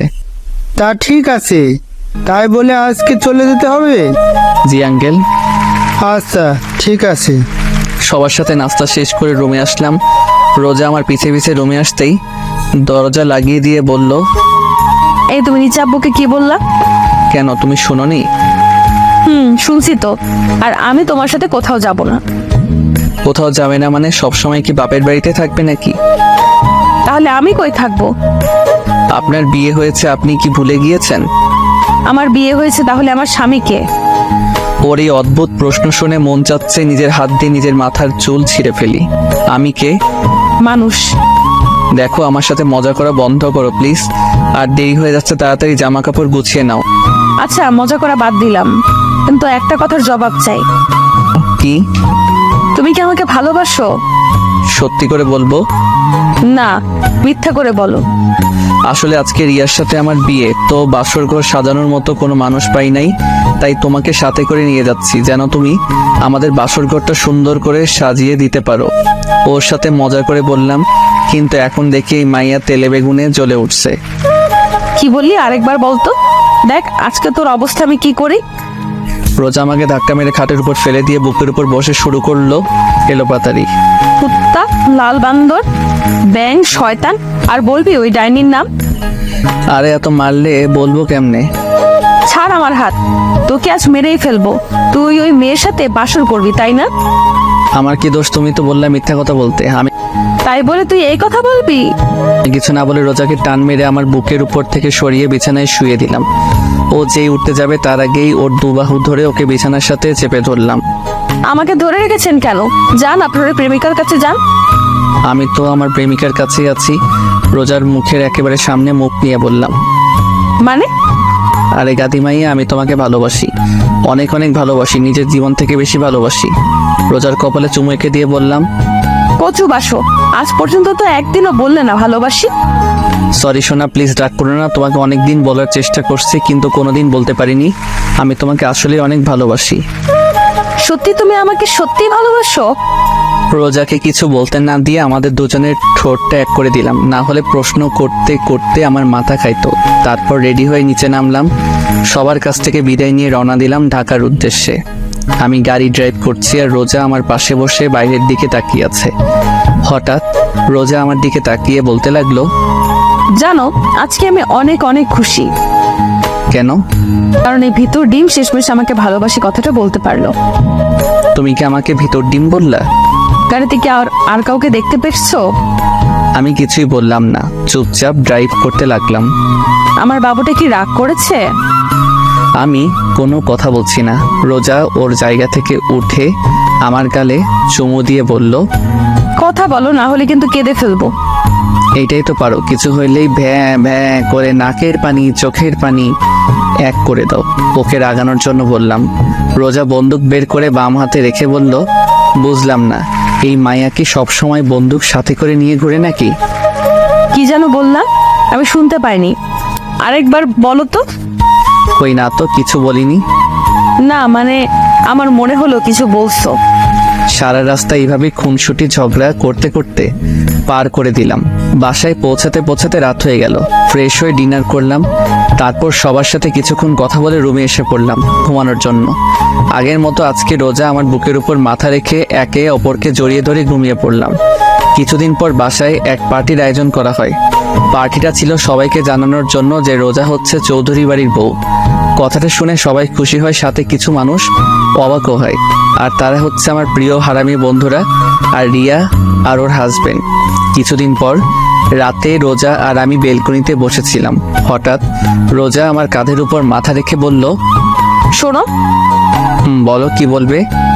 ভাবতেছি পুলিশের চাকরি ছেড়ে দেব। কেন? তোমার সাথে তো ঘুরতে পারি না, চাকরি ছেড়ে দিয়ে সারাদিন তোমার সাথে ঘুরবো, মজা করব, প্রেম করব।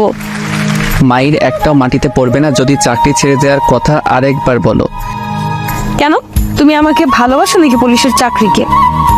আমি তোমাকে সব থেকে বেশি ভালোবাসি, কিন্তু একটা কথা আছে। রোজা মাথা ঘুরিয়ে আমার দিকে তাকিয়ে বলল, কি? আমি রোজার কানে কানে বললাম, পুলিশ হওয়া আমার ছোটবেলার শখ ছিল। তাই? এইভাবে চলছিল আমাদের সংসার। 7 বছর পরে আজকে অফিস থেকে একটু তাড়াতাড়ি আসলাম। বাসায় আসতেই আমার মেয়ে দাদির কোল থেকে নেমে আব্বু আব্বু বলতে বলতে আমার উপর ঝাঁপিয়ে পড়লো। রোজা একটা প্রিন্সেস জন্ম দিয়েছে। কোলে তুলে গালে চুমু দিয়ে বললাম, আমার প্রিন্সেসটা আজকে সারাদিন কি কি করেছে। কথা বলে, আগে আমার চকলেট দাও। আমি পকেট থেকে একটা চকলেট বের করে নীলার হাতে দিলাম। আমার মেয়ে চকলেট পেয়ে আমার পুরো চেহারা আদর করে বলে দিল, পুরো রোজার মতো হয়েছে। আমি নীলাকে নিয়ে রুমে এসে ওকে খাটে বসিয়ে বললাম, আম্মু তুমি বসে চকলেট খাও, আমি একটু ফ্রেশ হয়ে আসি। ঠিক আছে। নীলাকে খাটে বসিয়ে ফ্রেশ হতে গেলাম। অল্প কিছু সময়ের মধ্যে ফ্রেশ হয়ে ওয়াশরুম থেকে বের হয়ে এসে দেখি নীলা চকলেট খেতে খেতে দুগালে মেখে ফেলেছে। আমি খাটে শুয়ে নীলাকে আমার বুকের উপর বসিয়ে বললাম, প্রিন্সেস আজকে তোমার আম্মুর আসতে একটু লেট করছে না? এক জায়গা দিয়ে ভালোই হয়েছে। এখন তোমার আম্মু থাকলে আমার সাথে ঝগড়া করতো, কারণ তোমার আম্মুর জন্য চকলেট আনি নাই। নীলা হাসতে লাগলাম। আসলেই রোজা যদি জানতে পারে তাহলে আমাকে এই ডায়লগে দিত। দুজনেই হাসতে লাগলাম। হঠাৎ সাপের মতো ফোঁস আওয়াজ হতে লাগলো। আমরা দুজনে হাসি বন্ধ করে দরজার দিকে তাকিয়ে দেখি রোজা দাঁড়িয়ে আছে আর সাপের মতো ফোঁস করছে। নীলা চুপচাপ আমার কোল থেকে নেমে রোজার কাছে গেল। রোজা ওকে কোলে তুলে নিয়ে ওর গালে চুমু দিয়ে বলল, আম্মু, তোমার আব্বু কি আমার ব্যাপারে নিয়ে কথা বলছিল? নীলা মাথা দুলিয়ে হ্যাঁ বলল। আচ্ছা ঠিক আছে, তুমি নিচে দাদুর সাথে খেলা করো, যাও। নীলা কোল থেকে নেমে আমার দিকে তাকিয়ে একটা হাসি দিয়ে দৌড়ে রুম থেকে বের হয়ে গেল। রোজা দরজা লাগিয়ে আমার সামনে এসে বলল, কি বলছিল আমার নামে? কই কিছুই বলি নাই। আমি কিন্তু শুনেছি। সরি সোনা, আজকে তোমার জন্য চকলেট আনি নাই। সমস্যা নাই, 20টা কিস করলেই হয়ে যাবে। এর কম করলে হয় না? ওহো, একটাও কম না। সমস্যা নেই, আমি রাজি আছি। রোজাকে কোলে তুলে বিছানায় শুয়ে দিয়ে ওকে আদর করতে করতে হারিয়ে গেলাম ভালোবাসার মায়াজালে। হাই বন্ধুরা, গল্পটা কেমন লাগলো অবশ্যই কমেন্ট করে জানাবেন।